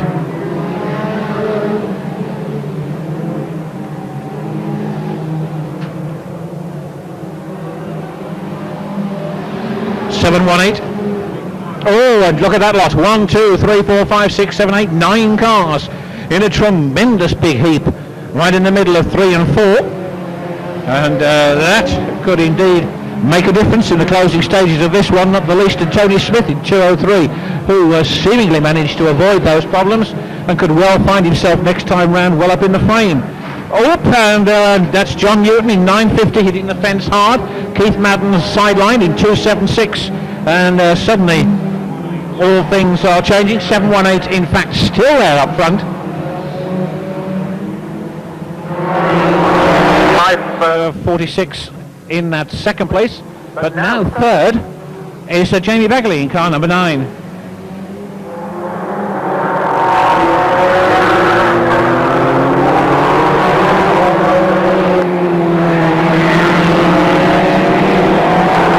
Mr. Startup.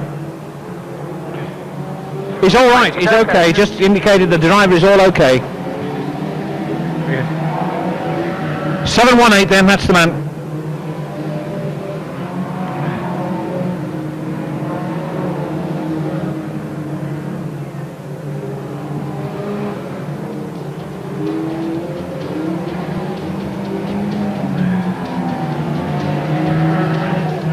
Right, ready straight away. And we'll ready it straight away, Mr. Starter, please.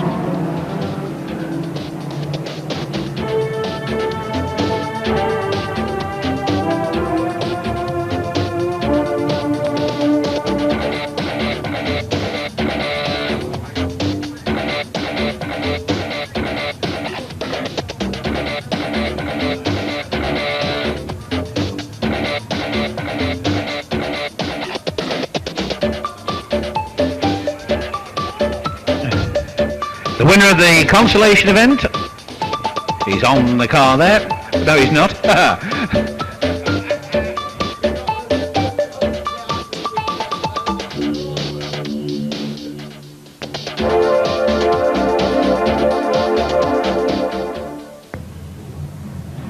So the last minute repairs completed on the 212 Frankie Wayman car, and he takes his place at the back of the grid at the side of Andy Hodgson in 272.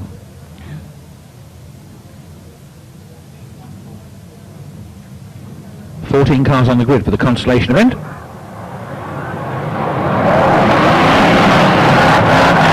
And the green goes down.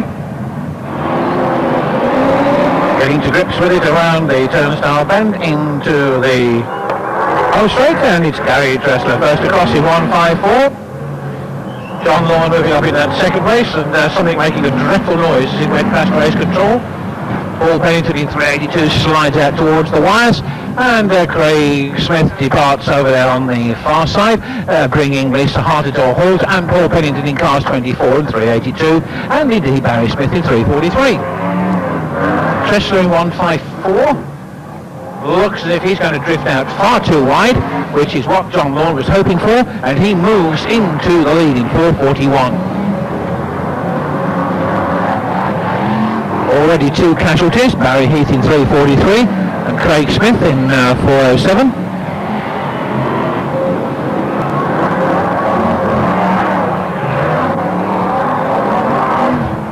All of them trying very hard to get the power down on track, and that should start to happen very soon. 22 Will Yarrow eases up only just in time as the car literally broadsides down the home straight, almost again clipped the wires, but young Mr. Yarrow managed to avoid doing any damage and keeps motoring surprisingly enough in the right direction. John Law, remember, is the man in the lead in 441, already about to put one of the cars behind him, having lapped it. Gary Tressler second in 154. And Matt Bennett winding it up quite nicely in 413. He's in fact in third place.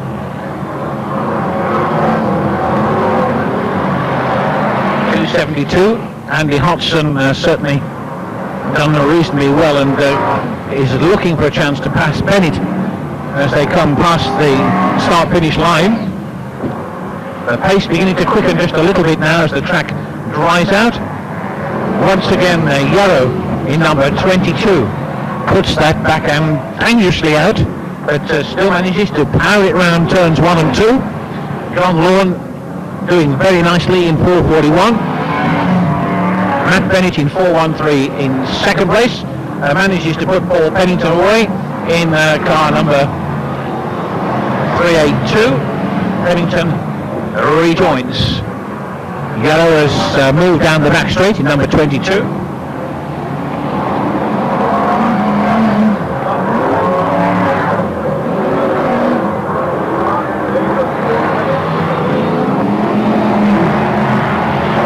And people on turn 1, please, just advised to stand well clear. We're at the halfway, Mr. Starter. 441 and 413. 272 and 154. Number 7, Phil Picknell, goes steadily around. and then he too puts on too much power. The back end squeaks out, and he goes away, and in a correction rejoins. Tressler gets a smack in the rear end from Will Yarrow in number 22. Neither car getting into trouble, both surviving. 5 next time, Mr. Starter. 4:41 and a 4:13.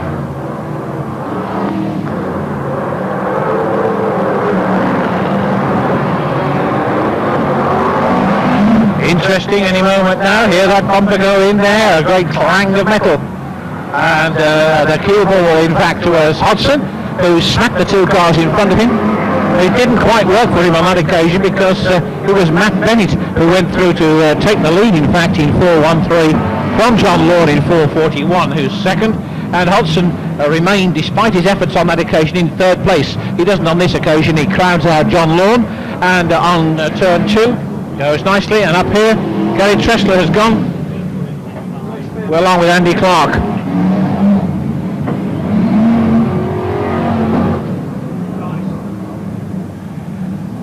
So with Matt Bennett out in the lead, it'll be interested to see if he can remain there for what is left of this event. He comes nicely through. Hodgson still quite a reasonable way behind, and it looks as if Bennett has got a problem. He has. Bennett has got a problem, and slows right down on the far side. What a tremendous bad luck it is. This car coming through now, Mr. Starter, 272.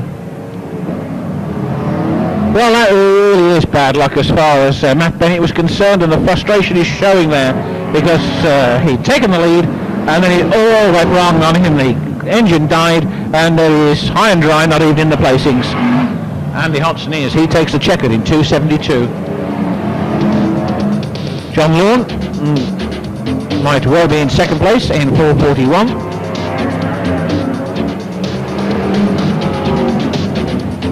And 22 Will Yarrow could be 3rd. Just keep him going a little while longer, Mr. Starter, please.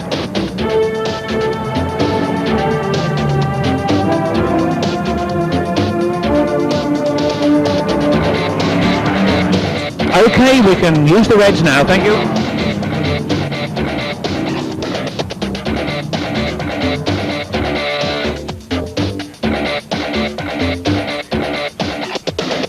You're not going to take you up on that, is it?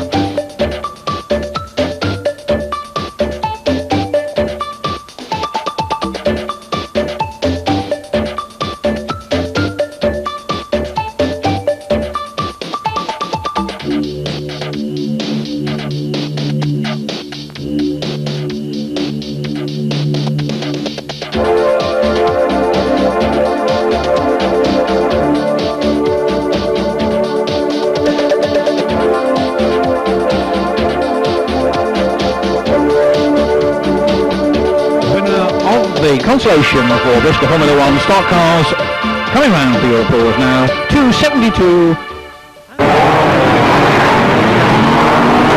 The grand final for the Bristol Formula 2 stock cars here at Boston Night is underway.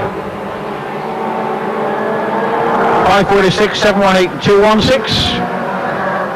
And the rest of the field straight down the home straight. They've got a long way to go. A 20 lap of this one as they move into turns 1 and 2 for the very first time. It's going to be a long and arduous task ahead of most of them. 804, Ian King goes through, and there's the first of the wheels that are bouncing off the cars there. It comes off the one motor of Jamie Bagley in car number 9. Steve Mablow's the other starman in the fence there in 855. And things are going to be a little... Oh, and there's one over. Straight over he goes. Ready, Mr. Starter.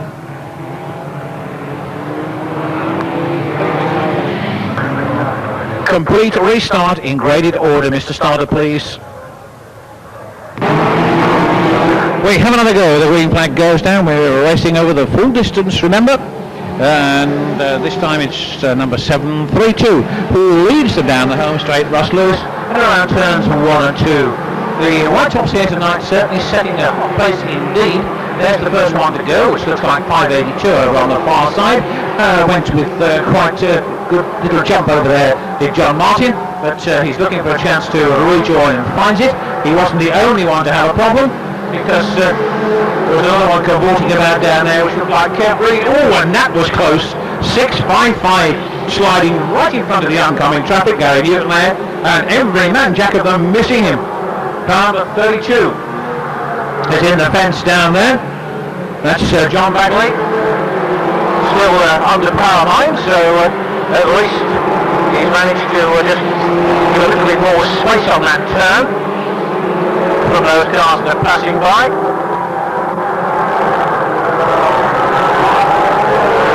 Still very much in contention all the way around. 732, who was leading, seems to have lost the power on the back straight, and it's 216 who comes through in the lead. Neil Fitton in 216 from 718 in that second place, turning around. 142 still very much in the frame down there. That's David Perry. Woodall in 344. Waiting to give the car in front of him a little nudge if he has to. Gary Hughes in fact goes wide, and Woodall manages to pass underneath him. Rob Speak of course there in 218, and nicely placed into the fence goes 718 on the turnstile bend. Looks as if the driver's all okay. 142 Dave Feary in the lead, and there's more trouble down here. Neil Fitton goes in 216, so does Gary Hughes in 127.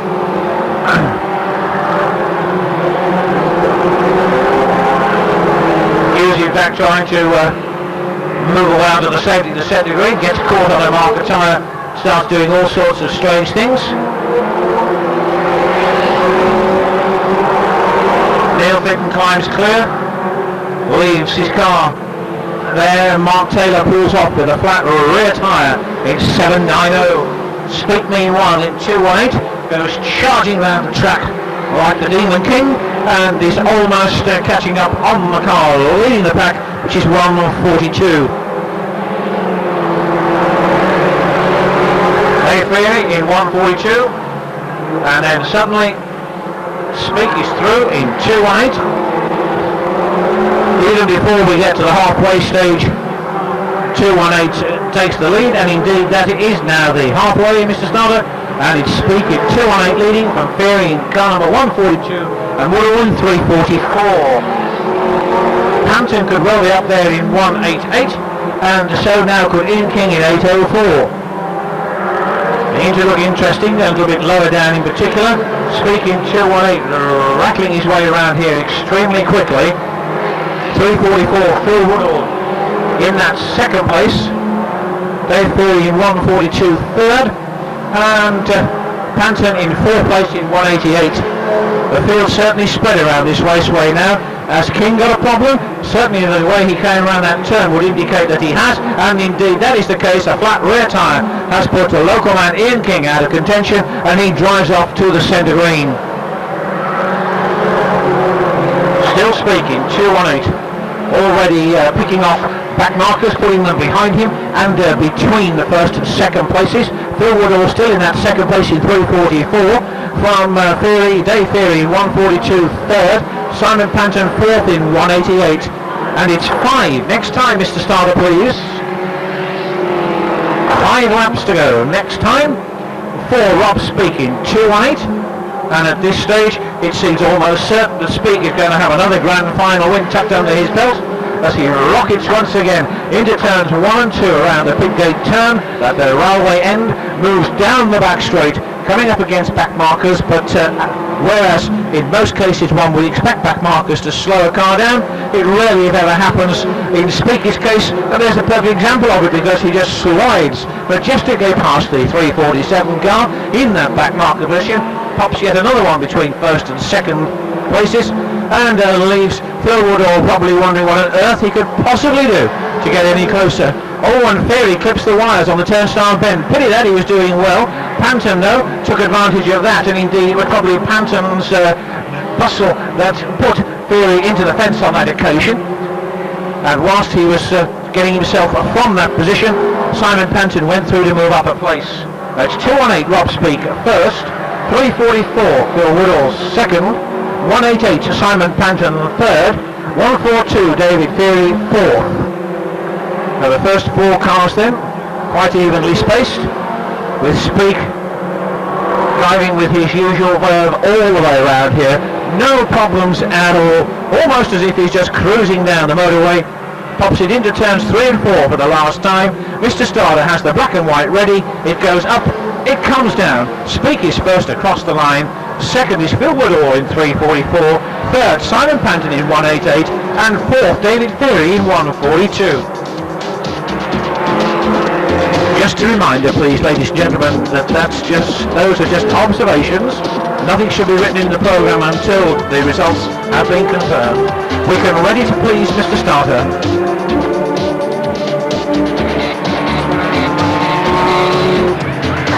Please, round of applause.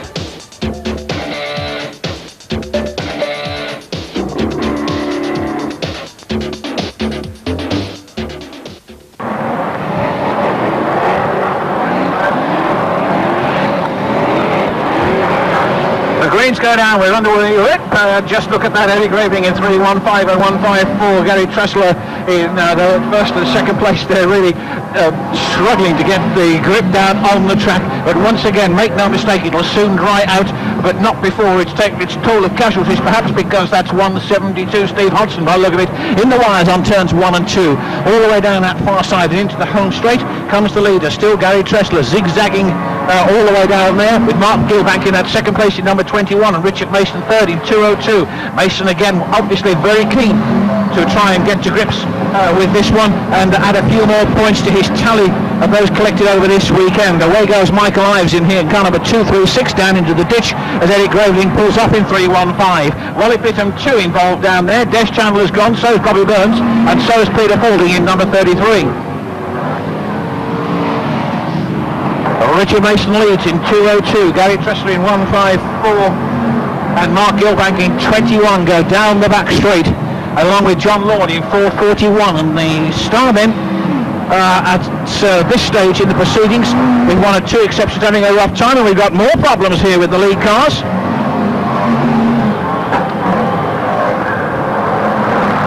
.202 Richard Mason is still there, but the man in second place is now 1:28.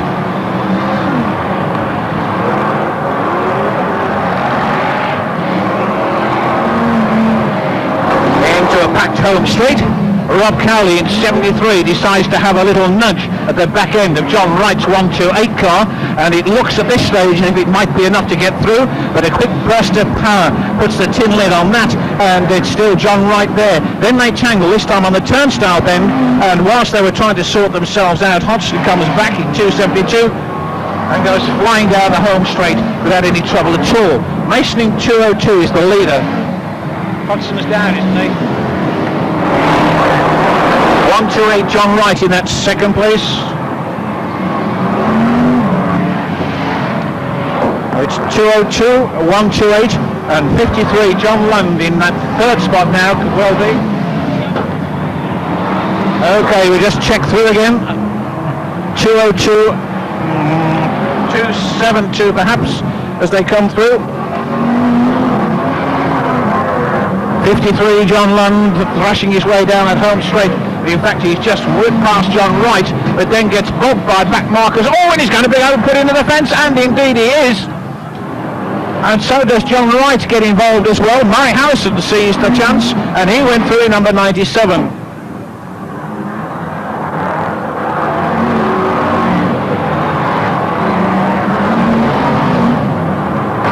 Oh, and Gary Tressler hanging that tail end out then, almost took the wires with him, but not quite. Mason coming under pressure now in 202. Hodgson. Andy going into the lead. Just look at those two as they go shooting down there. Hodgson in 272, Mason in 202, those two there. Oh, and there's one there bouncing right up high. Jeff Nichols high and dry in the middle of that turn. And 97 was the one, and that's halfway, Mr. Starter. Oh, it's 272 who's the leading for Richard Mason in 202. Junior Wayman in third place in 5:15, and he's certainly got the bit between his teeth now. So we move into the second half of this one with Andy Hodgson in 272 leading Richard Mason in 202. Mason doing his best to put the back markers aside. Just look at the way he parted that lot. But that also left the way clear for Junior Wayman in 5:15. He's tearing after the Mason car down the back straight, trying to narrow the gap. We've got a full second half to go yet, don't forget. 272 coming up against back markers, which might slow him down just a little bit because of the clutch off them there. Richard Mason still in that second place in car number 202 with Junior Wayman in 515 still third, but not at this stage seemingly making any impression on the second placeman. Again, they come through the back markers, chopping and sliding their way through there. Hodson still leading in 272. Mason trying to come back though in 202. And indeed, he's got an opportunity maybe to use the bumper this time round as they go through on that turn. Just looking at they go down that far side. One of the back markers going straight into the fence there. Mason's going to try and have a go at the back end of the Hodson car, but he misses it and goes wide. That could be enough for Junior Wayman to try and come through in car number 515. Down the home straight, it's still 272 is 5 next time. 5 next time, Mr. Starwood, it's 272, Andy Hodson there, but Richard Mason is still giving him some push all the way down that back straight. Just look at them to go. And meanwhile, Junior Wayman in 515 is definitely getting closer each time round. And a turn 4 into the home straight, it is still Andy Hodson in 272 from 202, Richard Mason in that second place. Then comes Junior Wayman in 515, and just look at them go. Round that turning cars, 272, 202, and 515, first, second, and third. Evenly spaced as they go all the way down that back straight into 3 and 4, and then past the start-finish line any moment now. Still leading, Andy Hodson in 272, but Richard Mason in 202 and 515, Junior Wayman. Wayman not being able to get any closer to Mason. Mason going out a little bit wide there, but doesn't in fact clip any of the cars. More trouble down here on the home straightaway. And it's back markers again, which might influence the decision. Time running out. There's 3 laps this time to go for Andy Hodson in car number 272 for Richard Mason in 202 in that second place, and Junior Wayman still third in 515. Wayman not close enough at this stage at all to use the bumper on the car immediately in front of him, but if he does get the opportunity, you can bet that we shall see stars. And there's the bumper going in by Richard Mason on Hodson. Still time for these two as they go neck and neck around here for lap after lap. These two are trying to get an edge on the other end. Oh, there he goes, Hodson in 272. Mason goes to the lead in 202. And this is the opportunity that Junior Wayman could be looking for as we move into the stages of this one. It's Richard Mason in car number 202 and 515. Junior Wayman really belting after each other. It's the last lap. And down that home straight they go. Mason trying to get this one under his belt in car number 202. He goes past that chicane on the turns 1 and 2 down the back straight. Mason's still there from 515. Junior Wayman. And Wayman is going to get close enough by the look of it. He does down that straight to hope to put the bumper in on that turn. But he doesn't do so. Mason holds his line, comes into the home straight. Richard Mason takes this one in car number 202 from 515. Junior Wayman in that second place. And the rest of it well. Most of the left. They're still progressing, but what an extremely good final here at Boston Drive in this World Championship qualifying round. And what some superb racing we have seen. An absolutely tremendous final, which isn't over yet because Wally Pitton was on the receiving end of a smack in the rear there from Pierce. And they really are spread, but what a superb final. Absolutely tremendous. Still coming through. And we can now have the Reds, Mr. Starter.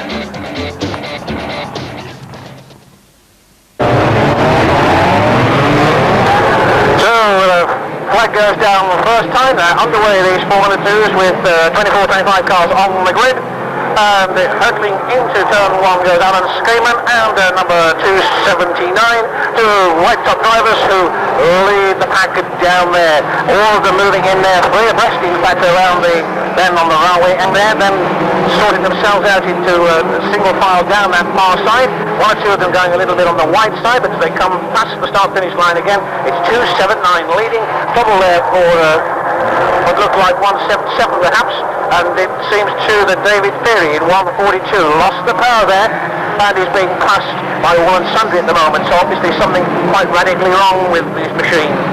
Rob Speak, remember, is the man who's got all that ground to make at the moment, and certainly, he was the kiss of death. He went straight into the wires over on that far side, slowed him down a little bit, but the action and power is back there again. John Martin has got tangled up there in his car, along with the 746 by the look of it. Bumpers are tied together, and certainly until they go bouncing over a mark in a tyre or something like that, they're not going to get free.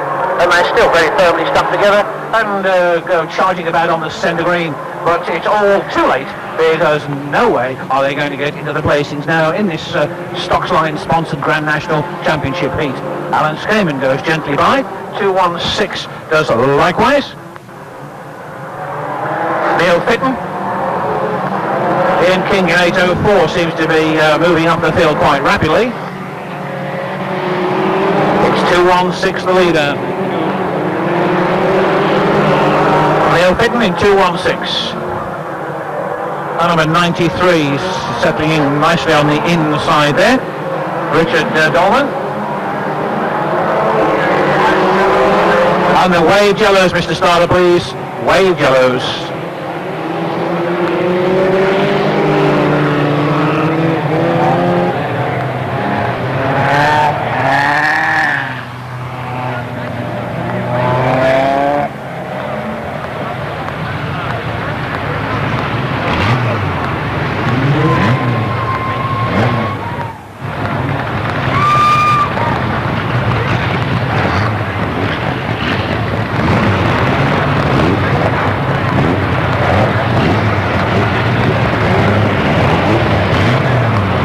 It's a fast start. Mr. Starter drops the green first time and away they go. 2:16. That's the man leading the field. Certainly have it all to do now. Ian King, as was predicted a little earlier on, has in fact made his way up there and is moving around here very, very quickly. Would no doubt like to get a race win under his belt in front of his home crowd yet again, and he's well on the way maybe to achieving that aim at the moment. Goes nicely down the inside. Speak, in fact, hits a problem there. Phil Woodall hits an even bigger one because he has a huge marker tyre tucked beneath the front of the car, which will certainly slow his progress down somewhat. Into the home straight come the lead cars. There it is. Neil Fitton in car number 216, but it looks like Ian King who's taken over now in number 804. So King, again, as anticipated, is leading the pack out of turn 4, past the start-finish line. Local man Ian King in 804 from 216. Speak, in fact, moving around here extremely quickly in 218, and it was said earlier on that a race has been won from that one lap handicap, and maybe, just maybe, we could see that about to happen now. Halfway, Mr. Starter. So as we move into the second half of this 16-lapper, it's Ian King in 804 who leads, but it would appear now that moving into second place is Rob Speak in 218. He's made up that lap handicap, he's come through the field, he's in second place, and he's now chasing after Ian King in 804, who's out in the lead. Speak second in 218. First and second placement, still a big gap, but it's more than possible that Speak could close it up with the 5 laps next time that there are to go, Mr. Starter. So 5 then to go. The first 2 cars are obviously the ones to keep your eyes on in this event. Ian King in 804, Rob Speak in 218. And certainly Speak is reeling the leader in, and he's done it, because Ian King pulls off over on the far side, and we've got one over there on the top, and the reds, Mr. Starter.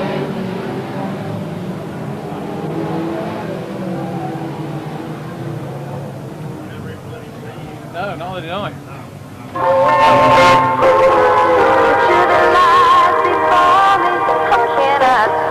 Well, Mr. Starter, the result will stand as it was when you put the reds out, please, for obvious reasons.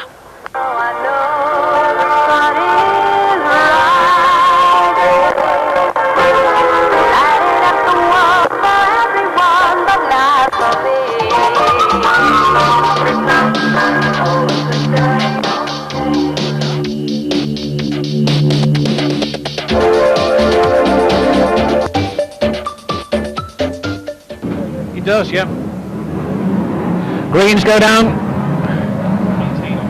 18 cars on the grid for this last event of the evening for the Formula 1 stock cars, and indeed for what has been a superb evening's entertainment here at the Boston Raceway tonight, provided by both the Formula 1 and Formula 2 stock cars. The track in certainly superb condition, and already beginning to sort themselves out. Lisa Hart at the front in car number 24, going wide on the turnstile bend, but maintaining that number 1 slot. The cars tearing down after her all the way around.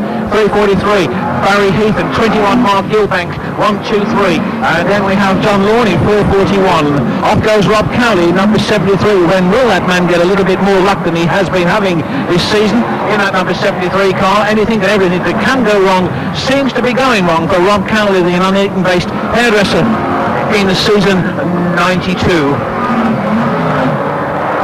Looks like Paul Pennington's car that's stuck in the middle of the bend over there, still moving just a little bit and out of harm's way.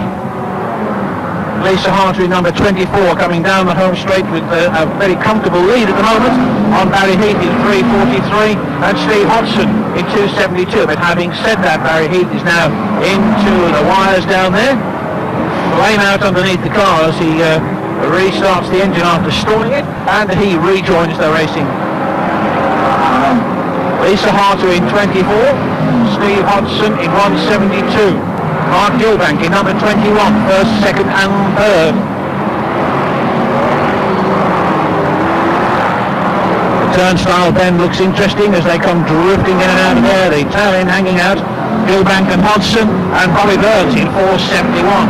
And certainly Andy Hodgson's been about long enough to know that you've got Bobby Burns behind you. You can expect a real smack in the rear as soon as an opportunity presents itself. It almost did then on the turnstile. Oh my goodness me, somebody has just gone in there extremely hard and extinguished the lights at the same time. They really did go polling in, keeping a watchful eye on that situation, and it would appear from the marshal up there that driver is all okay. So we continue racing and get back to see what's happening up front. Lisa Hartley, number 24, is just about to be passed by Steve Hodgson in 1:72, which means that Hodgson is now the leader as he comes into the home straight. And that's the halfway, Mr. Starter. So at that halfway stage, Hodgson in 1:72 leads from Harter in number 24. The rest of them spread around this raceway. Hodgson, Harter, Hodgson by the look of it. So that's how it is at the moment. Hodgson, Steve, Harter, Lisa, Hodgson, Andy in first, second and third places, with Bobby Burns up there in 4:71 in fourth position. 5 next time, Mr. Starter. And a little bit of a problem there. Ooh, and Junior Wayman zapped his way across the track there and almost took John Lund with him. This time it was unintentional, but he moves past Lund on that occasion, which puts Lund in the position, maybe, if he can get close enough, of using the bumper on Junior Wayman. All credit to Richard Mason, still circulating and maybe in with a chance perhaps of collecting a few points before the checkered flag goes down.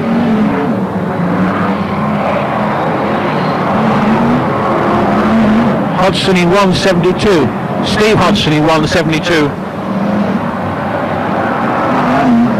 Goes by Hodgson, Andy in 2:72. Bobby Burns third in 4:71. Murray Harrison giving a good run for his money at the moment in number 97, and Lisa Harter still in the frame. More problems on the turnstile bend in the closing stages of this event. Oh, and there's a bit more as well, because that was Murray Harrison who crowded Burns into that pile of cars there on that turn. And that will certainly liven Bobby up in the last lap or so of that one, because he'll be anxious to get past Murray Harrison if he can. Harrison driving a good race actually in this event. The Stocksline sponsored Grand National Championship qualifying round. We're moving now into the closing stages. Hodgson Steve in the lead in 1:72 from Hodgson Andy in 2:72. That was the situation last time round. That's the situation now as the checkered flag goes round. Hodgson and Hodgson, first and second. Harrison third. Burns fourth. Wayman fifth. And Harter might well be there in sixth place. But nothing in the programme until the lap charts have been confirmed.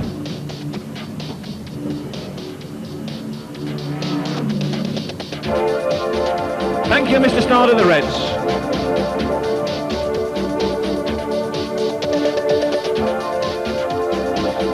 Ladies and gentlemen, your round of applause and appreciation, please, for the win of the Stockline sponsored Grand National Championship qualifying round. Steve Hodgson driving car number 1:72.